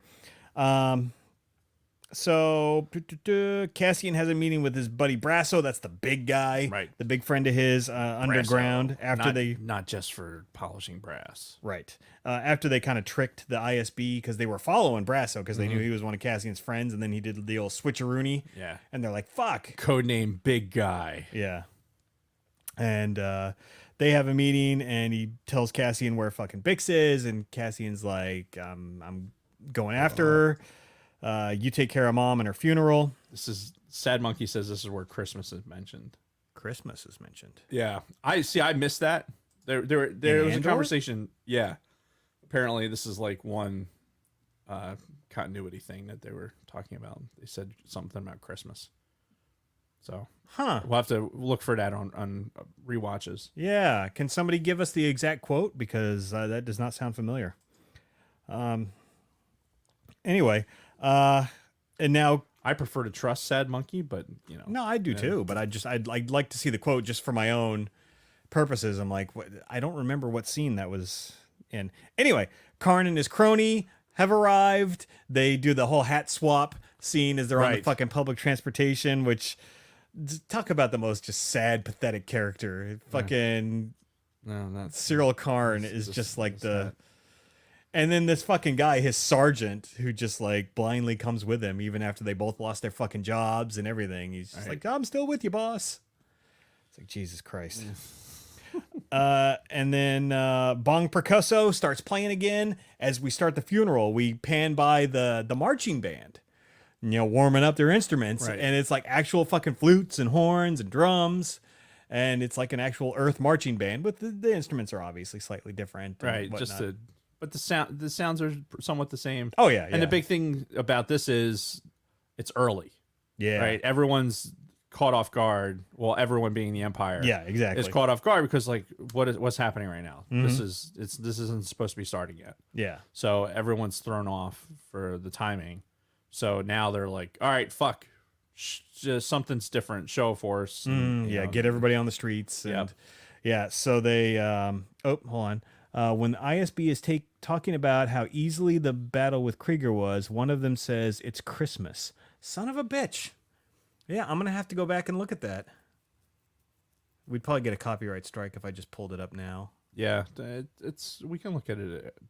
Yeah, no, Look at it after effect. yeah, definitely want to go back and watch that. That'd be interesting, though. I mean, it's not the worst thing in the world. And then, of course, the band starts playing, and they're marching down the street, and people like are constantly like joining with the funeral march as they're going through. They're playing that slow, sad music. It's very reminiscent of like the funeral for Queen Mary, if you've ever heard that. It's what the theme from A Clockwork Orange is based off of. Yeah. It sounds very similar to that. And now we've got like fucking literally everyone in play at this point. Fucking Cinta, Vel, the ISB guy, fucking Deidre, Karn, Luthen, they're all fucking there. They're all watching this fucking funeral procession. And, you know, you're just like, fuck, what the hell is about to happen? Because you can tell something's about to fucking blow Right. in here. And then we get another fucking Judas moment with that, the one guy from Ferrix who Oh yeah, he reminds me of the guy. He's from. Oh shit! Oh, what was that cartoon with it? With Bender. Shit. well, he's the guy from like episode 1 or 2 where on Ferrix he stopped Cassian in the alleyway and had the big guy behind him as like his muscle trying to shake down Cassian for money that he owed him. Futurama. Okay. He's a character in Futurama. Hang on. Let me see. Let me find it. I hope the bit's worth it. It's not a bit. That's the guy. Hang on. Hermes Conrad. Okay. I have no idea who that is. Bring it up. Look at it. Herpes Conrad. Right. Thank you, chat. Well, we're doing this live. That's like when I saw him. I think it's the haircut that gave it away. Like, I might as well go through the whole process of sharing my screen. yeah. I mean, shit. We've got this far.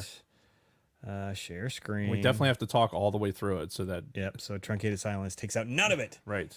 All Google- right. There's the Google screen. All right. So we got God, what is it? Such a bland background. Herpes. No, Hermes. Hermes. What? You're elongating the progress process. What is the Conrad. last name? Conrad. Herpes Conrad. It didn't like that. No, because you put herpes, asshat. What was it? Hermes? Yes. Hermes Conrad. Oh, that does look like him. Yeah. Oh, can you guys see that on the screen? Yeah, that actually does look just like the guy. They probably based him off of that fucking character, honestly. See? All right. Told you. And we'll stop sharing screen now. Herpes Conrad. Yeah, herpes simplex. Herpes simplex 10. So anyway, yeah, Herpes Conrad goes to the fucking the Empire, and they're like, yeah, I know where Andor is. Fucking give me double the reward and get me a fucking ship out of here, and I'll tell you. So they take him in because Andor's in that fucking building that he's kind of like looking down on everything. Right. As all this is going on, fucking Cyril sees Dedra walking across. He's like, she's here. Oh my God. So Cyril knows that Deidre's there on the planet. Yeah,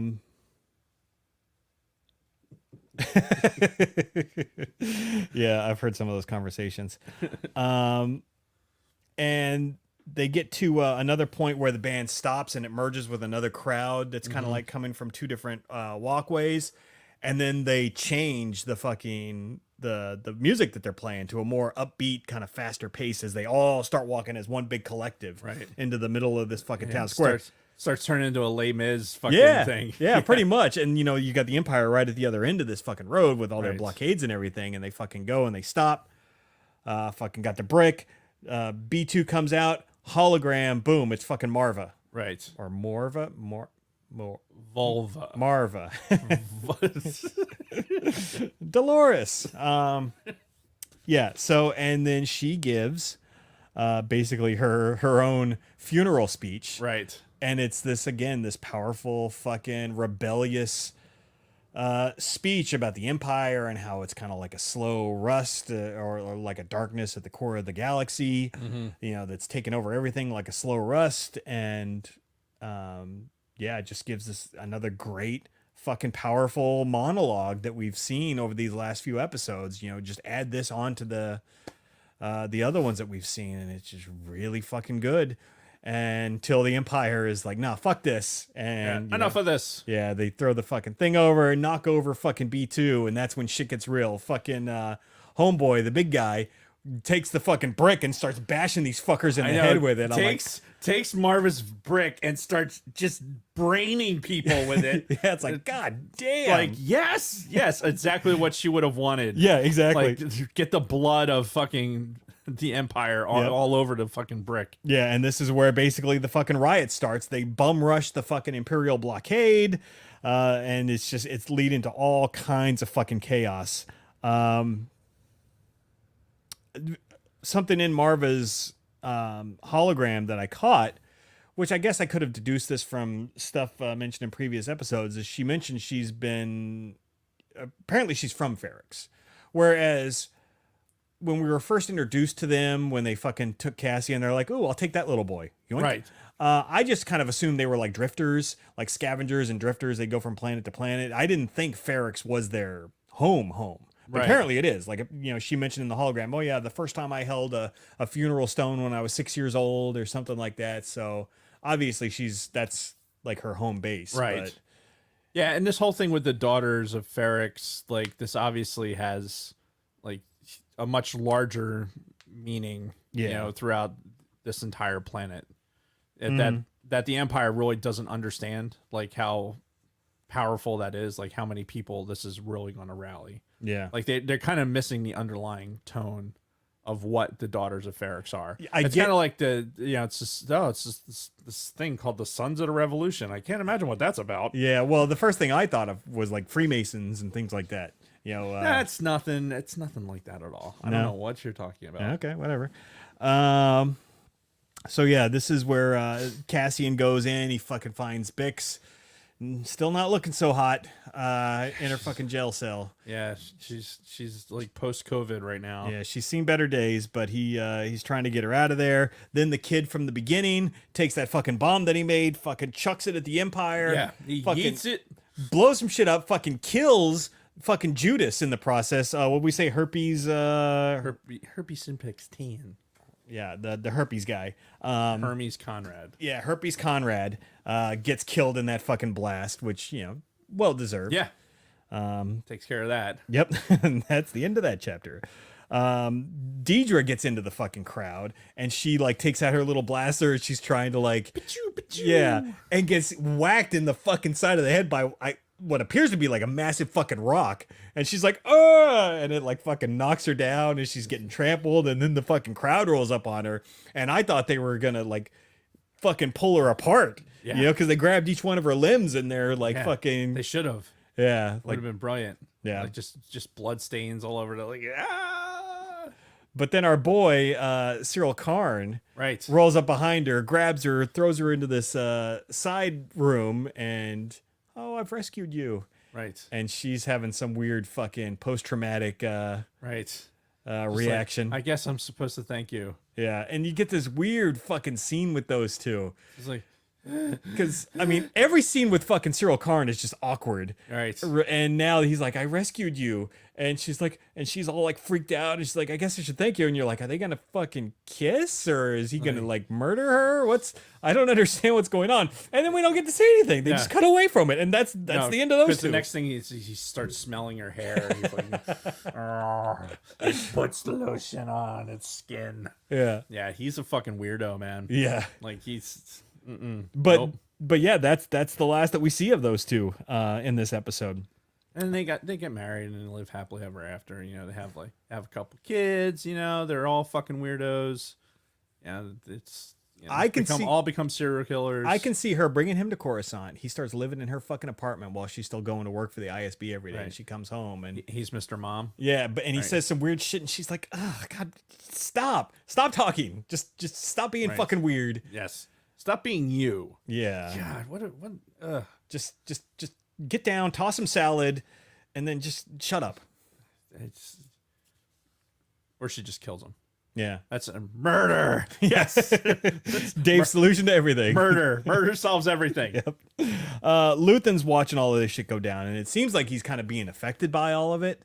Though I'm not quite sure where they were going, but he sort of just abandons the idea of fucking killing Andor at this point. Well, it gets to a point where it's like, in this melee, like you can't control this environment, right? Yeah.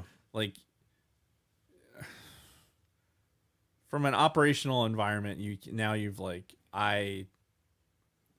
can't take advantage of that level of chaos. So now it's like, all right, fuck it, I gotta go. Mm-hmm. So he pieces out, and I do think you're supposed to get from like the speech and everything else, like this is the rebellion. This is Yeah. what it's supposed to be. It's like people realizing that the empire's fucked and rising up against it. You know, systems have to do this in order to fucking become part of the system, and this is like kind of the starting point. So I think that affects him Sure. in that way. Like, okay, I'm witnessing it, with my own eyes. Yeah. And this just so happens to be where this goddamn pain in my fucking dick Andor is. Yeah. Hope I never see that guy again. Spoiler alert. Yeah. Well, and the crazy thing in all of this chaos, like nobody ever sees Cassian. Nope. Like he gets in, grabs fucking Bix, gets her the fuck out. He kills a couple of Imperials along the way, Yes. but then he just gets out. Cold blooded too. I love it. He's got the guy this- down already, yeah. and then just Again, the show provides that it continues in its darkness. Like, don't let up. Mm-hmm. Like, don't try and fucking lighten up now. yeah. You've gotten this far. Just keep fucking going. Yeah. Don't Disneyfy this fucking bullshit. Just keep going. Now, this next scene made me laugh so hard when I watched it the second time because I completely missed the dialogue in this scene. The first time I watched it, I had to catch it with the subtitles on. Okay. So as they're getting that escape ship prepped, right? The one that kind of looks like a Y-Wing, it's got the Y-Wing engines, but it's like a different body that, Bix and all them escape on. Oh, the one in the junkyard. Yeah. That's the one that Andor was fucking with before. Yeah.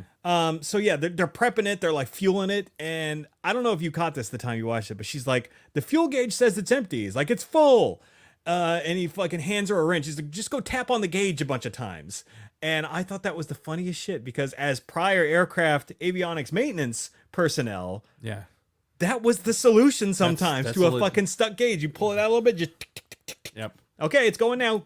Yeah, you take a screwdriver and you take a Phillips head screwdriver, you unscrew, back it out a little bit, take same screwdriver, use the back half of it, tap it a little bit, get the needle to move, put it back. Yeah, looks good. Yeah, Yeah, let it go.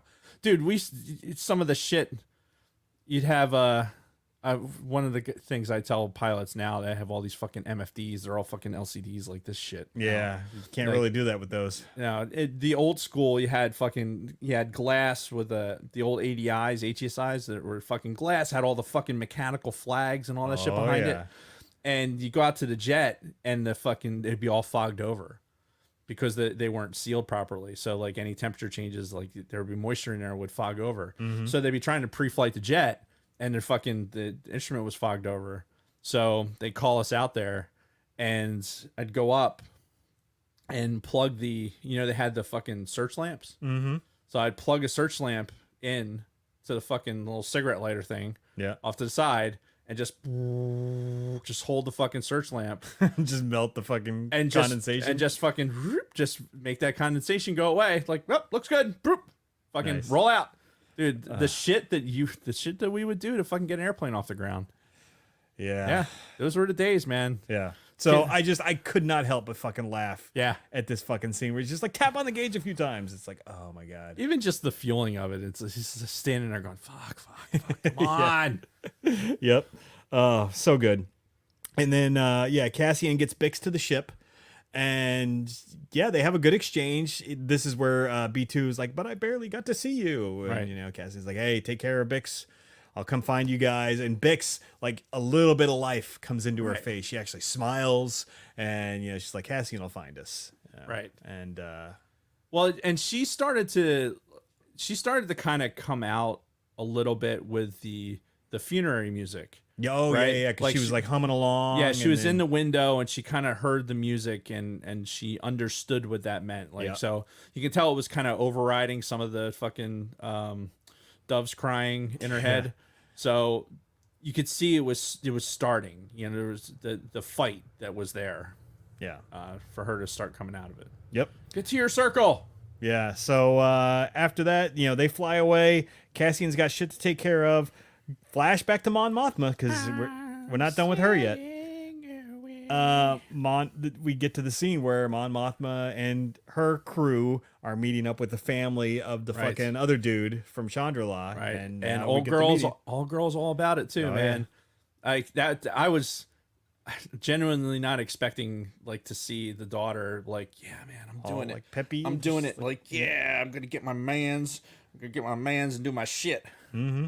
So it's interesting. Yeah. So be curious to see how that shapes out next And season. I wonder if I have to do some research on it, which I won't. I'd love to do it, but I won't because there's Legos and video games. But see if the daughter is anything later, like in the Senate or something like that. Does yeah. the daughter progress later in the canon? Like I don't remember. Well, her no, I being don't think so anything. because one thing I was reading on the development of this is they had a lot of freedom with Mon Mothma because there was not much canonically about her background. So Right. they had a lot of freedom to create this backstory of hers and this family story and all that. Freedom, I like that song.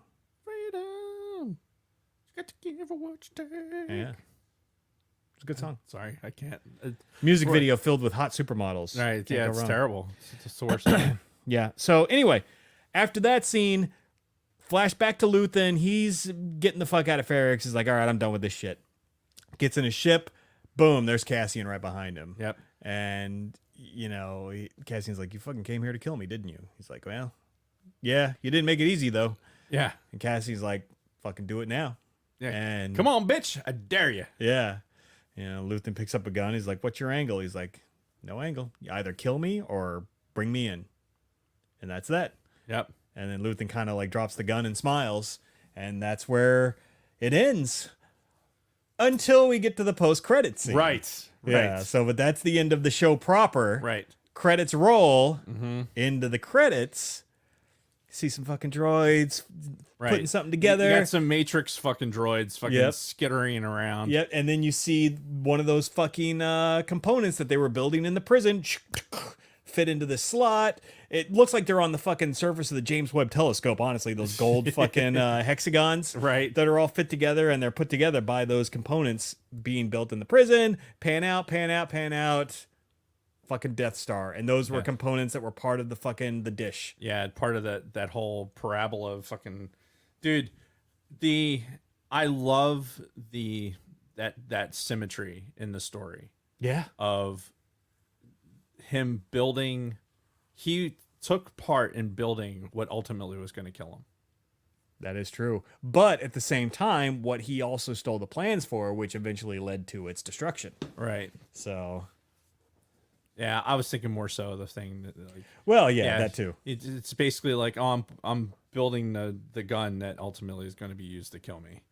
Wow, that's fucked up. I didn't think about that. Yeah, that's immediately where my mind went. Wow. Yeah, see, no, for me, my mind went like, oh, he was helping to build the Death Star, but he's going to later steal the plans that help destroy it. No, that's not where my mind went. My mind didn't go there at all. You went very morbid. Yes, sorry. It's the darkness. Darkness. No parents. Well, and legitimately, Yeah. yeah, for Cassian. Yeah, sad face. That's where my mind was for these things. Like, yeah, I'm waiting for the death blow of this. Well, what makes sense is to eliminate this loose end so that I can continue with this mission, because it doesn't make sense. Why would I leave that person to live? Yeah. Why, like in Obi-Wan, like Obi-Wan walks away from fucking Vader, like letting him live, and Yeah. we know why it had to happen, but like in your mind you're like, fucking Finish him. finish him. Yeah, it's like story by George Lucas. Dun, dun, dun, dun, dun. Yeah. Like you're the cause of so many millions of people dying. Yeah. You fuck. You could have handled it, and you didn't. You chose to walk away Again. again. Yeah. You You could have. fuck. That's twice now you've spared his life. Right. Makes no sense. The guy But- who would eventually kill him Right. in turn. Yeah. Yeah. Again, symmetry, I guess. Yeah, I like the dark tone of it. I like the idea that, all right, this story and this premise, like there's loose ends, we eliminate them, and we're going to continue down the storyline and make it a reasonable plot line for adults. Yeah. Like we're not holding back. We're not sparing blood. This is a thing. We're going to eliminate this. Oh, We're yeah, gonna 'cause- have that. We're going to torture this. Yeah, speaking of which, Cinta killed that one Imperial guy, the fucking Chancellor or whatever. She, backed him into a little side room in an alley and just fucking shanked his ass. Yeah, So- because her, for whatever reason, she was following him too closely. Yeah. Like, you did that. You were doing so well for so long, and then suddenly, like, you're going to expose yourself for that? Yeah, I feel like this was premeditated. I think she knew what she was doing. All right. Yeah. Like, She was gonna kind of coax him into that little fucking room and then yeah, wanted to see his face when she did it. yeah. Yeah. She's probably cold-blooded like that. And then, Cold-blooded. then, of course, she has the line later on when Vel is like, "Oh, you're bleeding." He's like, "Don't worry, it's not my blood." Not my blood. Yeah. You know what I'm talking about. Yeah. So Val's like, oh, God. Oh, want scissoring so bad. but Cinta's like, "Nope, she's not." Nope, I'm holding it back. Yep, Cinta's just not that into Vel, That's facts. as somebody said in the comments earlier. That's absolute facts. So, overall thoughts on the season now of Andor, now that it's completely over. And I'll express your sentiment too that you mentioned at the beginning. Fuck, all I want is more now. Yeah. Like, as soon as this was over, I'm like, no, we gotta wait 2 years for the next fucking season. God damn it. Yeah. That's Because this show too long. This show was brilliantly done. And I've said it a couple of times now. The fucking writing, the acting, the directing, they all came together and made this damn near perfect show. Honestly. Involving these characters that we didn't really care about going into this. We're like, why the fuck are we gonna watch this? What's Yeah. the fucking point? Well, and that's And- that's the biggest thing for me, right? Is this is 12 episodes of a show that I was pretty animated against the main character for not liking him in Rogue One, and to come away with it as I if you're a Star Wars fan, I think you have to watch this show. Yeah. I because you're going to get this is a different aspect of Star Wars. Yeah. This is I heard somebody describe it that, this dystopian view for Star Wars. Like this is the darker end of that. Yeah, the seedier side of like the rebellion and things like that. And well, I mean, I'm still an Empire guy, of course. in yeah, general. That because- ISB office Right. alone is enough to make me like sign up. and So fucking TIE fighters. Oh God, it's so hard. yeah.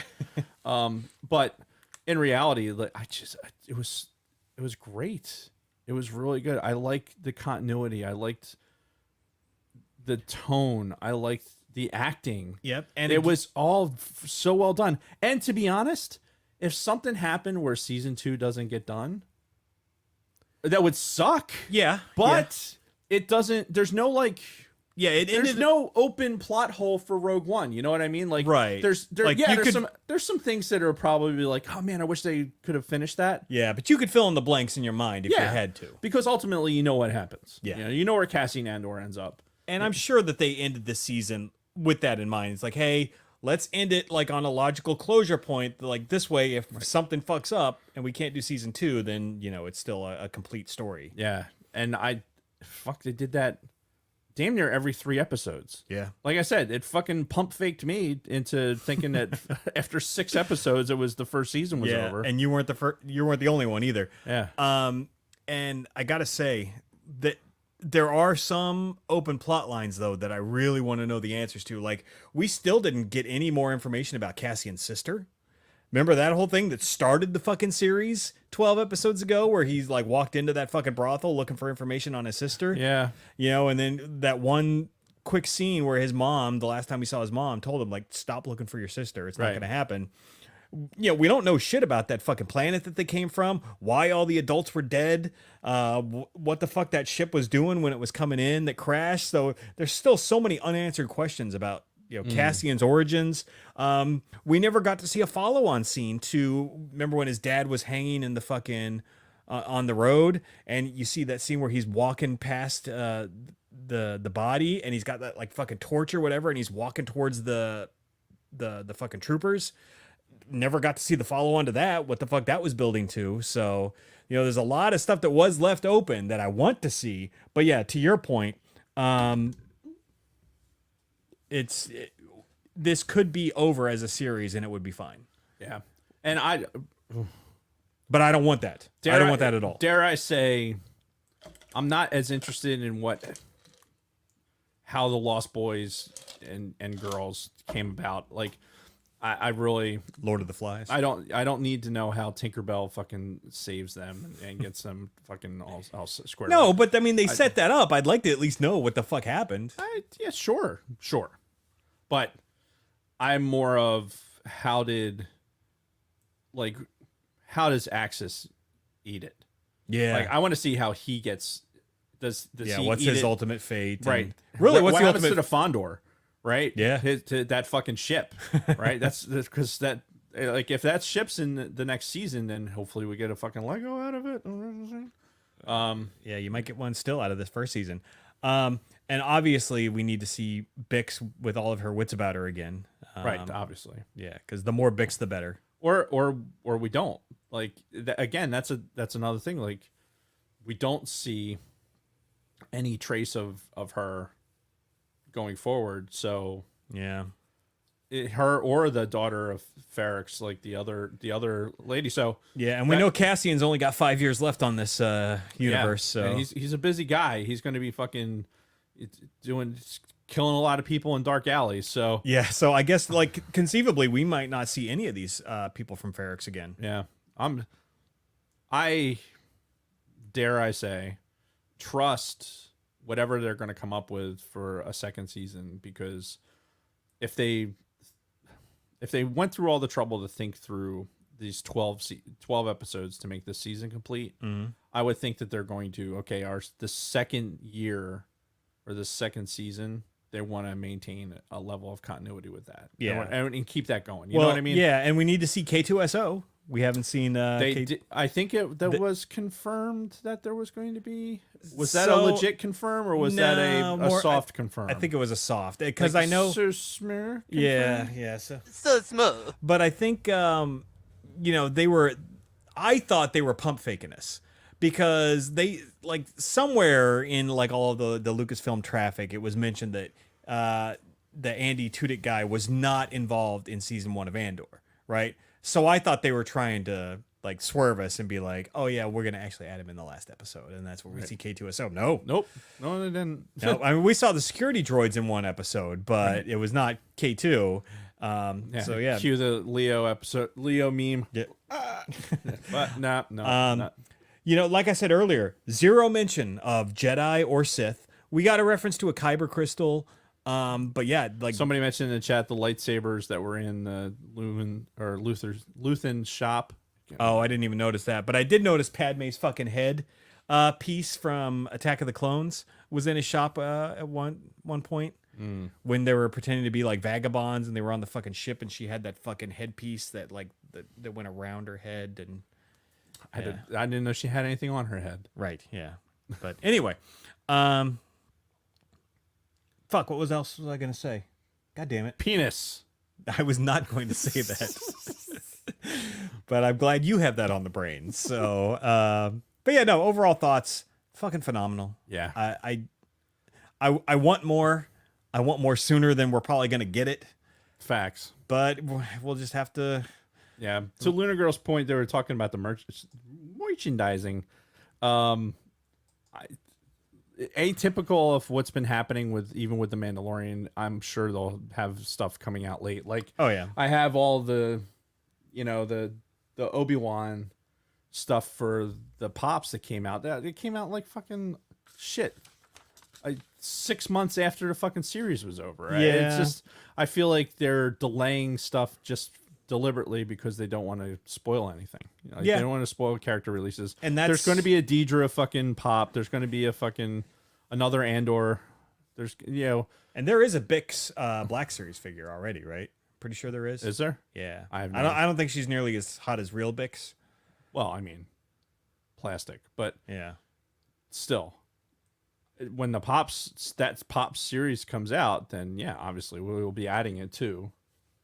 The sacred Jedi pops. Yes. And just to kind of close out my thoughts, well, not even my thoughts, but in a lot of my research and stuff that I've been doing, it seems to be pretty unanimous amongst most of the Star Wars. People are speculating B2's personality will be put into K2SO. Oh, interesting. All right. I've seen some other interesting theories, some about like what Luthen's origins might actually be. I'm not going to mention them here, but it's pretty well agreed on amongst a majority of the online Star Wars crowd that this Andor is some of the best Star Wars content ever created, even compared to all of the movies. Some people say that it is the best Star Wars since the original trilogy. And you know what? I'd have a difficult time arguing that fact. Quality-wise, it's there. You're missing some of the key components if you're comparing it to the movies, such as the Jedi and the Sith and the Skywalker bloodline and all that. But I mean, fuck, dude, it's hard to argue with that from just a quality perspective. So I want to put that into some context. So I finished watching Andor, and then I watched Return of the Jedi. Mm-hmm. Like literally, when I finished watching the episode 12. Okay. And then had about enough time to get up, go pee, come back, sit down, pour some more Legos out to sort, and then it's like, you know what? I'm going to watch Return of the Jedi. Mm-hmm. And that's what I did.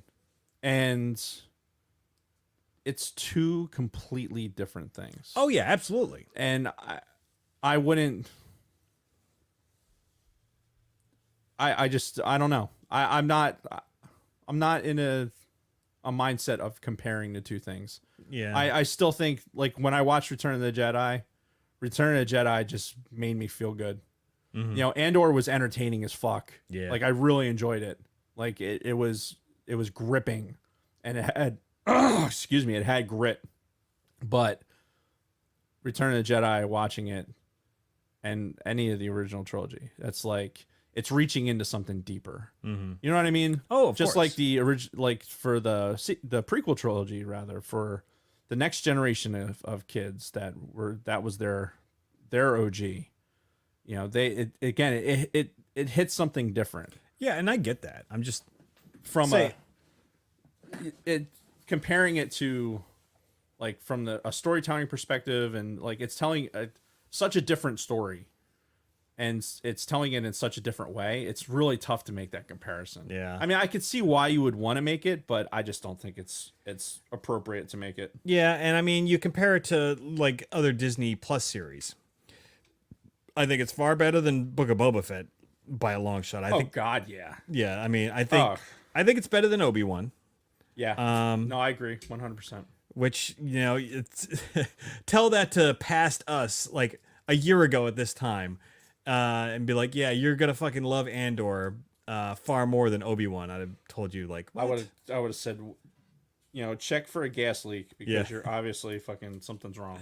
Yeah. So as far as Mandalorian goes, that's tough because Mandalorian's got its own different, very unique flavor, and it's, you know, it's a slightly more serious tone, but not nearly as dark and It's not serious as dark as Andor. but it's a Western, Yeah. right? So it's It's again different here, genre. Here we are, like we're exploring these different genres, but as Star Wars, right? Yeah. So now we're like, And we talked about this when Disney did the buyout, you know, and they were talking about doing all this expanded stuff, and we're like, oh, they could do a Star Wars comedy, they could do a Star Wars don't do a comedy. spy don't, movie. Don't do a comedy. Yeah. Well, Taika Waititi's allegedly working on a Star Wars project. Don't so do a comedy. If a comedy's gonna happen, you have your comedy. You have the fucking holiday special. Did you see what I posted in the fucking the cantina the I other day? did. Yeah, that was good. Christ. A 4K version of the fucking holiday special. Yeah, yeah. Apparently exists. And I'm gonna have to find that. Jesus. Well, because next year, didn't we say next year we're gonna do a watch along Yes. special? Oh, it's gonna be great. I can't wait. Yes, we did. We did say that in a moment of weakness. I agreed to that. I don't know why. It's on video. We have the evidence, so it'll be fantastic. Maybe I can drink by then, and I think we just make it a special occasion. We get you a spit cup. You just want to imbibe. there you go. be Be fun. like the angels from Dogma, That's right. or maybe by then Biden will have taken the devil's lettuce off of the federal list. But either way, is our guest ready? Maybe.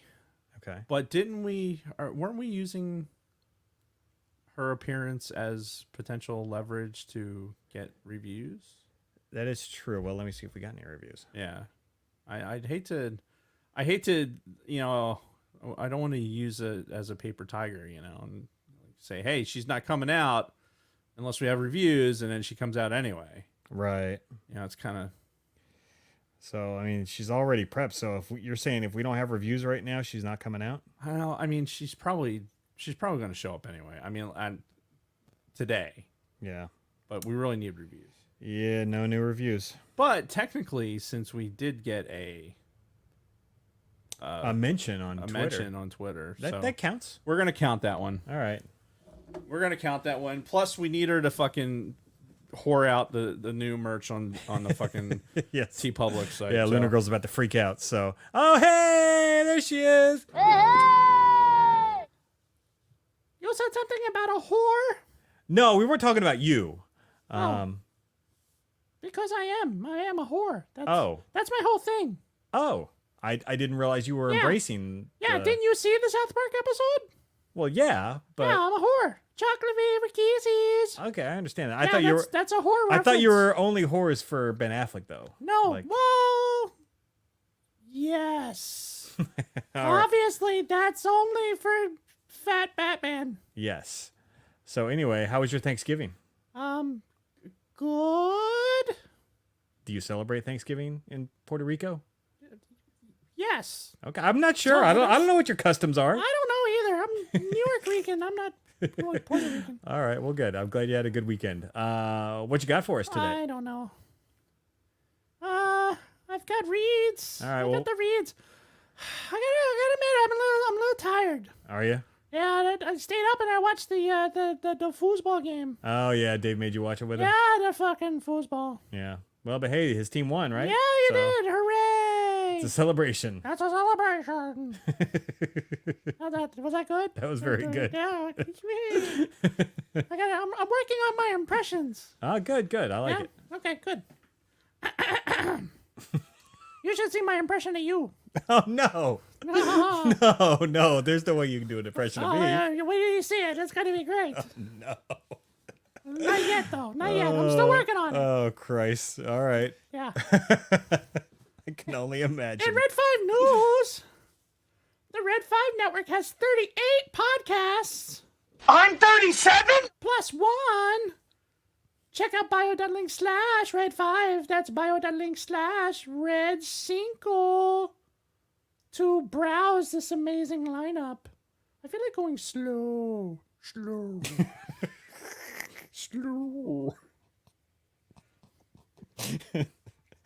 Well, we do need to get out of here soon. It's after 8. That doesn't sound right. Jesus. All right, maybe we should just go with normal speed for now. Cantina Family Happenings. Come on, I thought that was good. It was good. I think I hurt myself though. that was tough. The Houston Abuse Pod will be covering Indiana Jones tomorrow with special guest Luna Girl. Hey. Which Indiana Jones? Just covering Indiana Jones. So the whole quadrilogy? And with Luna Girl and Dragon Buddy. Yeah, okay. Join Scott and Kim at 1700 p.m. or 1700, 5 p.m. Eastern Standard Time on YouTube. That's all right. You weren't in the military, so I Yeah, it's tough. It's like a translation every fucking time. Mm-hmm. I don't know what. I should just say the 1700, not do the 5 p.m. That's a good idea. It's like it's like a double negative. Uh-huh. Oh, and Luna Girl said in the chat they're covering all of the Indiana Jones movies. All of them. Yeah. That's bold. Yeah. I hope you spend a lot of time on the one with Sean Connery. Oh, Yes, he's so we know sexy. that's everybody's He's favorite. so sexy. Ha, ha. It you- is my favorite one. Yes, it's everybody's I favorite. love that one. Yeah. It's the best one. I'm partial to the original. Well, I mean, that's fair. For you. Both in the back, we're reviewing Sidebar Cantina Fantasy Football Week 12 on Wednesday. How are you doing in that? How's that In going? fantasy? How's that going Well, for you? I mean, going into this weekend, I was the top seed. Oh, yeah? How's that going? It might change. after this weekend. We'll see. Yahoo says I still have a 14% chance to yeah, win. 14%. Oh, Yeah. Pittman would have to fucking run backwards for like 50 yards. Hey, stranger things have happened. Fuck, you ain't lying. Both in the back, we're reviewing Sidebar Cantina Fantasy Football Week 12 standings on Wednesday. Catch Brady, Don, LG. Oh, right, it's catch Brady, Don, and LG live, 1800, 6 p.m. Eastern, exclusively on Facebook Live in our Sidebar Cantina group. Join our Sidebar Cantina group if you want to watch the shenanigans. Yes. My hair's parted weird. It from this angle, this angle, it looks like I have a bald spot. Well, you look fine from this Yeah. point of view, and Yeah. even on the video, you're good. All right. So Well, your it's your got- hairdresser knew what she was doing, It's got my good side. or he. Yes. Oh, yes. good. That's good. The ATSW Escape Pod returns on Wednesday evening with their review of Andor, the whole effing season. Nice. Well, that's timely, isn't it? Yep. I'll be curious to hear their opinions. Check out Brady Big Love and Don Della Snooch and Dragon Buddy. Dragon Buddy. Braggin' Dreddy. Dragon Buddy. Hello. Is there a gas leak? There might be a gas leak. Maybe. At 19:05, 7:05 p.m. Eastern on the YouTube. Don Della Snooge and Luna Girl are reviewing Stranger Things Season 2, Chapter 6, The Spy on Friday. Oh, no. Chapter 6, The Spy on Friday. Well, not the spy on Friday. We're not spying on Friday. It's the show is on Friday. Right. So the I thought you meant like we were just following a spy, spy on a Friday. Yeah. and then we kill him Wow. Again with the murder. because murder. It's dark, isn't it? It is. Yeah, kill him. Yeah. Stab him right in the stomach. Andor just makes people want to kill other people. I don't know what it Yeah, death. is. Anyway, carry on. Did we talk about the bomb making kid? Yeah. Yeah. Yeah. He just yeeted that thing right into multiple explosions. Yep. Lots of secondaries. Yes. He did a good job. He did. It was well thought out. Especially with that shitty soldering job he did. Right? Yeah. I'm surprised it fired actually, but Yeah. it ended up working. Yeah. Luck favors the bold. Indeed. Or the lucky. That's not how the saying goes. Yeah, well, I have my own sayings. Yes, you do. Just gonna scroll up a little bit here. Okay, so the Orange and Fed Show released episode 60. Wow, episode 60, guys are flying. I know. Thanksgiving last week. Oh yeah, it was Thanksgiving. Yeah. Thanks. We talked about it. Did Whatever. We did. I asked you how your Thanksgiving was. I asked if they celebrated it in Puerto Rico. Oh. Ah. Subscribe to them on Spotify and YouTube. That's Orange and Fed Show on YouTube. Yep. Episode 60, Thanksgiving. Last week. Correct. Big Swede quietly released a new addition to the quarantine sessions last week.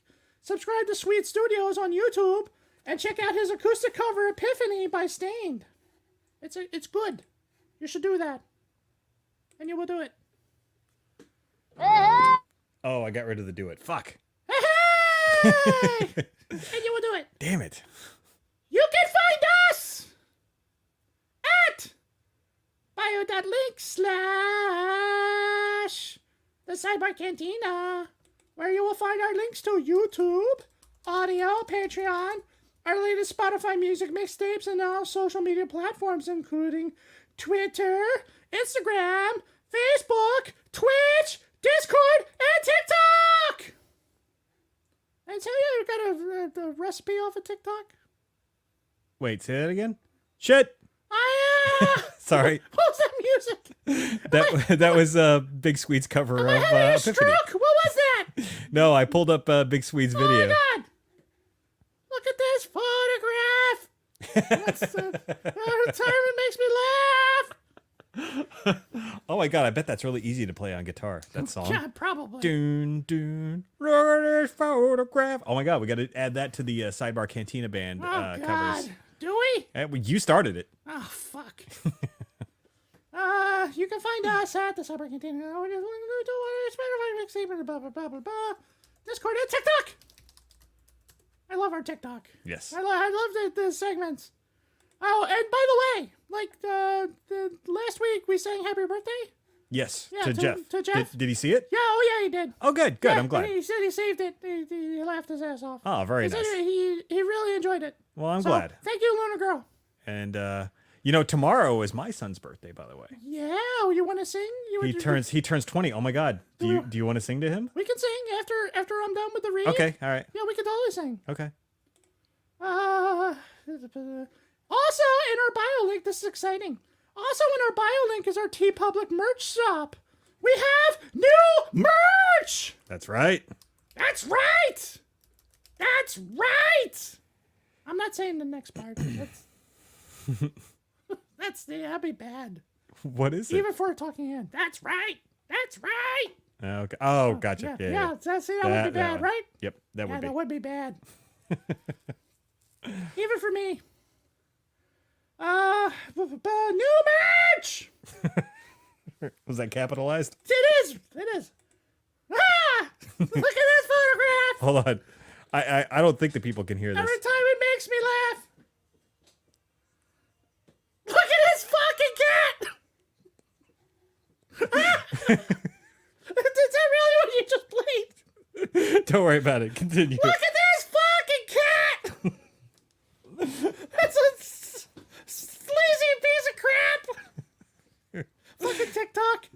Anyway, we'll get through this read eventually. Can't see through foggy glasses. I'm Oh shit. Hey, we have new merch. Our new design, Hennifer. That's me. That It's is you. currently on sale until tomorrow morning. That's Tuesday morning. Wait, can you not buy them after tomorrow? No, on sale, Jason. Not for sale, on sale. Oh. There's difference. English, motherfucker. Do you speak it? Apparently not. Oh God. You okay? Yeah. Sure. Find her beautiful diva face on t-shirts and hoodies in a wide variety of sizes, designs, and colors. Luna Girl suggests a coffee mug on sale for only $11. My face. Like 4 times. Ready? It's like this. Well, here, you know what? Let me just share my screen and No, see, I'm giving them a preview. It's it's like okay. this. So my mouth's open like this. And I go here, and then here, and then here. See? Look at that. Oh, so exciting. Look at my googly eyes. all right, I'm still going to share my screen anyway. Okay. Hallelujah, there it is. Also on sale through tonight are our Sidebar Cantina logo from a Gen X point of view throwback designs. Go pick something out for someone. Oh, I stopped moving my face. You okay over there? Oh my God, no. Go pick something out for that perfect Christmas gift for your friends and family. Yeah, definitely. Pick out the half-naked Jason one for fucking your family. That's, yeah. Like your grandmother. Get that Jason Rose for your grandmother. Say, Yeah, Hey, stuff- hi, Grammy. Yes, you should have this half-naked man. It's a pencil drawn by a man from Australia. Yeah, still can't What believe a that weird conversation piece that would be. Yeah, and that's one thing that my coworkers have not found yet. They found the Yeah, guess what? Find it. It's fucking brilliant. yeah, they found the podcast, but I don't think they've ever looked at our merch shop. Look at this fucking cat. I'm sure if they did, then I'd get a lot of shit about the Oh my God. the Jason Rose Could shirt. you imagine if everyone rolled into work like on a Wearing one of my shirts. wearing your shirts? Oh my God, Like everyone just coordinates one day that would and be they all fucking just roll hilarious. into the Jason Rose shirt. Oh God. Oh my God. If you did that, we would donate all of those proceeds to cancer. Luckily, I don't think any of them watch the show Oh. regularly, especially this far in. Oh, well, we're going to have to fix that. Anyway, where was I? That's for the Gen X. We have new merch! Go pick out something for that perfect Christmas gift for your friends and family. Please tag us in the socials to show off that fun merch. I know that we've sold at least I think a t-shirt and a mug sold like right away. Excellent. Excellent. Do it! You know what comes next? Reviews. Reviews! Which- Modulate the shit out of that thing, baby! Yeah, which we've already established. We did not get new reviews. Motherfuckers. You know what I'm thankful for, Jason? I'm thankful for... Here, cue the sad music.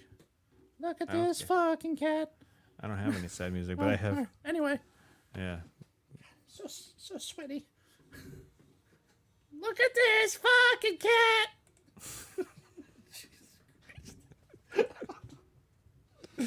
Oh, I can't. I broke myself. Please write us a 5-star review. Please write us a 5-star review on Apple. We're losing our minds over here. We need to. It's really hot in here. It's really hot. It's like somebody had the fucking heater on like all day. It's like 95 degrees in here. It's also the end of November. So fucking hot. Yeah. Just kind of assumed it would be. This is what it looks like when I pant. I can't. It looks like a fish. It's like a fish gasping. All right, well, do you have enough in you to sing Happy Birthday to Robert? I'm not finished to read yet. Oh, my God. How? Tell us what you love or you hate about the show. Head over to Lopez Hanky. I hate how this is going to 4 hours. Somebody, this is not going to 4 hours, you liar. Edith or Mama or somebody would read your reviews word for word next time, plus the little girl would send you swag. She will send you swag. Yes. Mention us on Twitter and all the other good stuff. She will find it and send you swag. She's good at that. Yep. She just did it this last week. Ask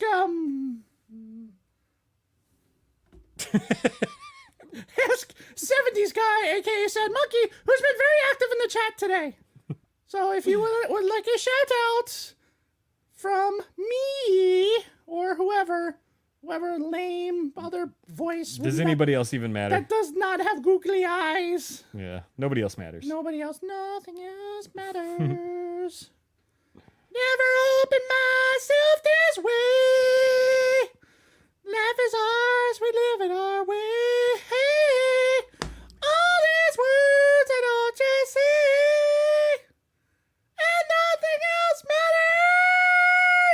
matters. So basically, I'm about to learn how to play that on guitar too, so we can release that as part of the. And I find in you Okay, you don't have to sing the whole song today. every day for us something new. Oh my god. Open mind for a different view. And nothing else matters. Jesus Christ. We ready to sing happy birthday? Are you ready? I can't see. Like, I literally can't see. All Do you right. see my glasses right now? Do Okay. you see his glasses right now? I literally can't see anything. I can't look at you when you're doing the voice. Look at me! No. Look at me, Jason! No. Look at me! No. Look at me, Jason! I'll look at you. Look at me! I'll look at you. I'm not gonna look at him. Jason. No, no, no. Look at me, Jason. Oh my god. Can you please sing happy birthday to Robert? All right. So I can show him the video. Not you, her! All right, we ready? Yes. All right. Here, let me get close to the camera. All right, ready, Robert? Here we go.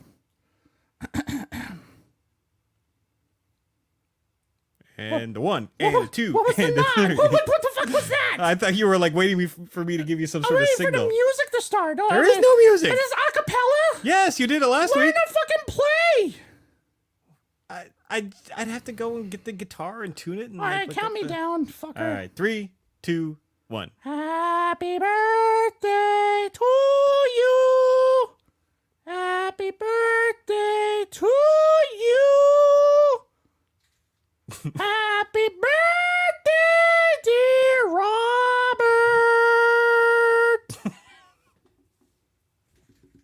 Happy birthday to you. It came out like happy birthday, Mr. President. It's just like the T-shirt, like it's a AKA Maryland. Happy birthday to you. Oh my god. That was a weird. That was not my voice. All right, well, thank you, Miss Lopez. All right, I'm gonna go now. Yes, you should go now. All right, And bye. We'll see you next Bye. time. I'll sing more later. All right. Nothing else matters.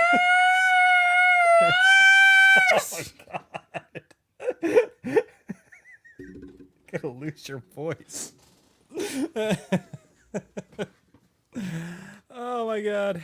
Are you back, Dave? Oh yeah.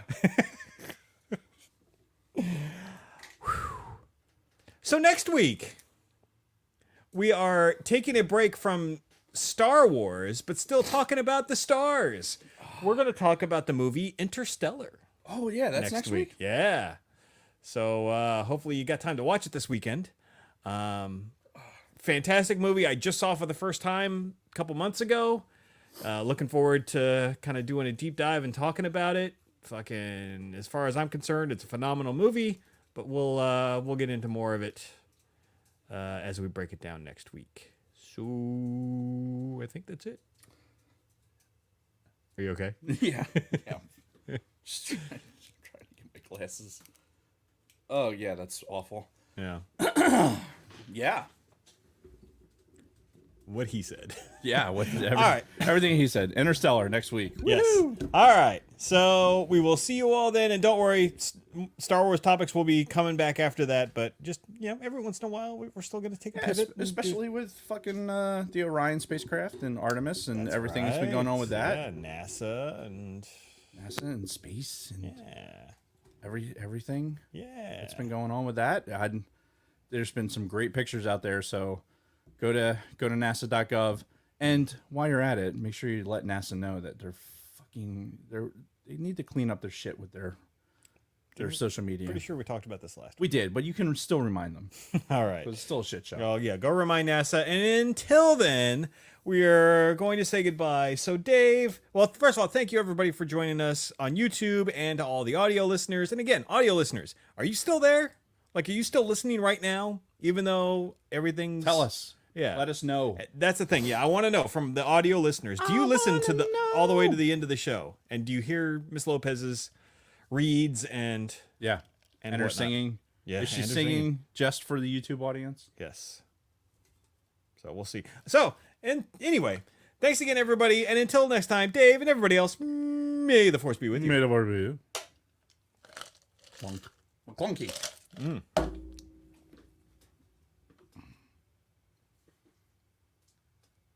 Okay, now what do I click? What was that supposed to be? Oh, I don't know. That was Dave saying it. I have no throat control anymore. It is gone.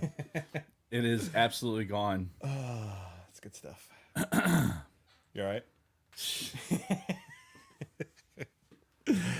I broke myself. Like, as you were belting out, nothing else matters. I'm like, he's going to lose his fucking voice. He's not going to be able to talk for like 3 days. Oh man. And she was just getting louder and louder. Let's see how much I can push out. Mm-hmm.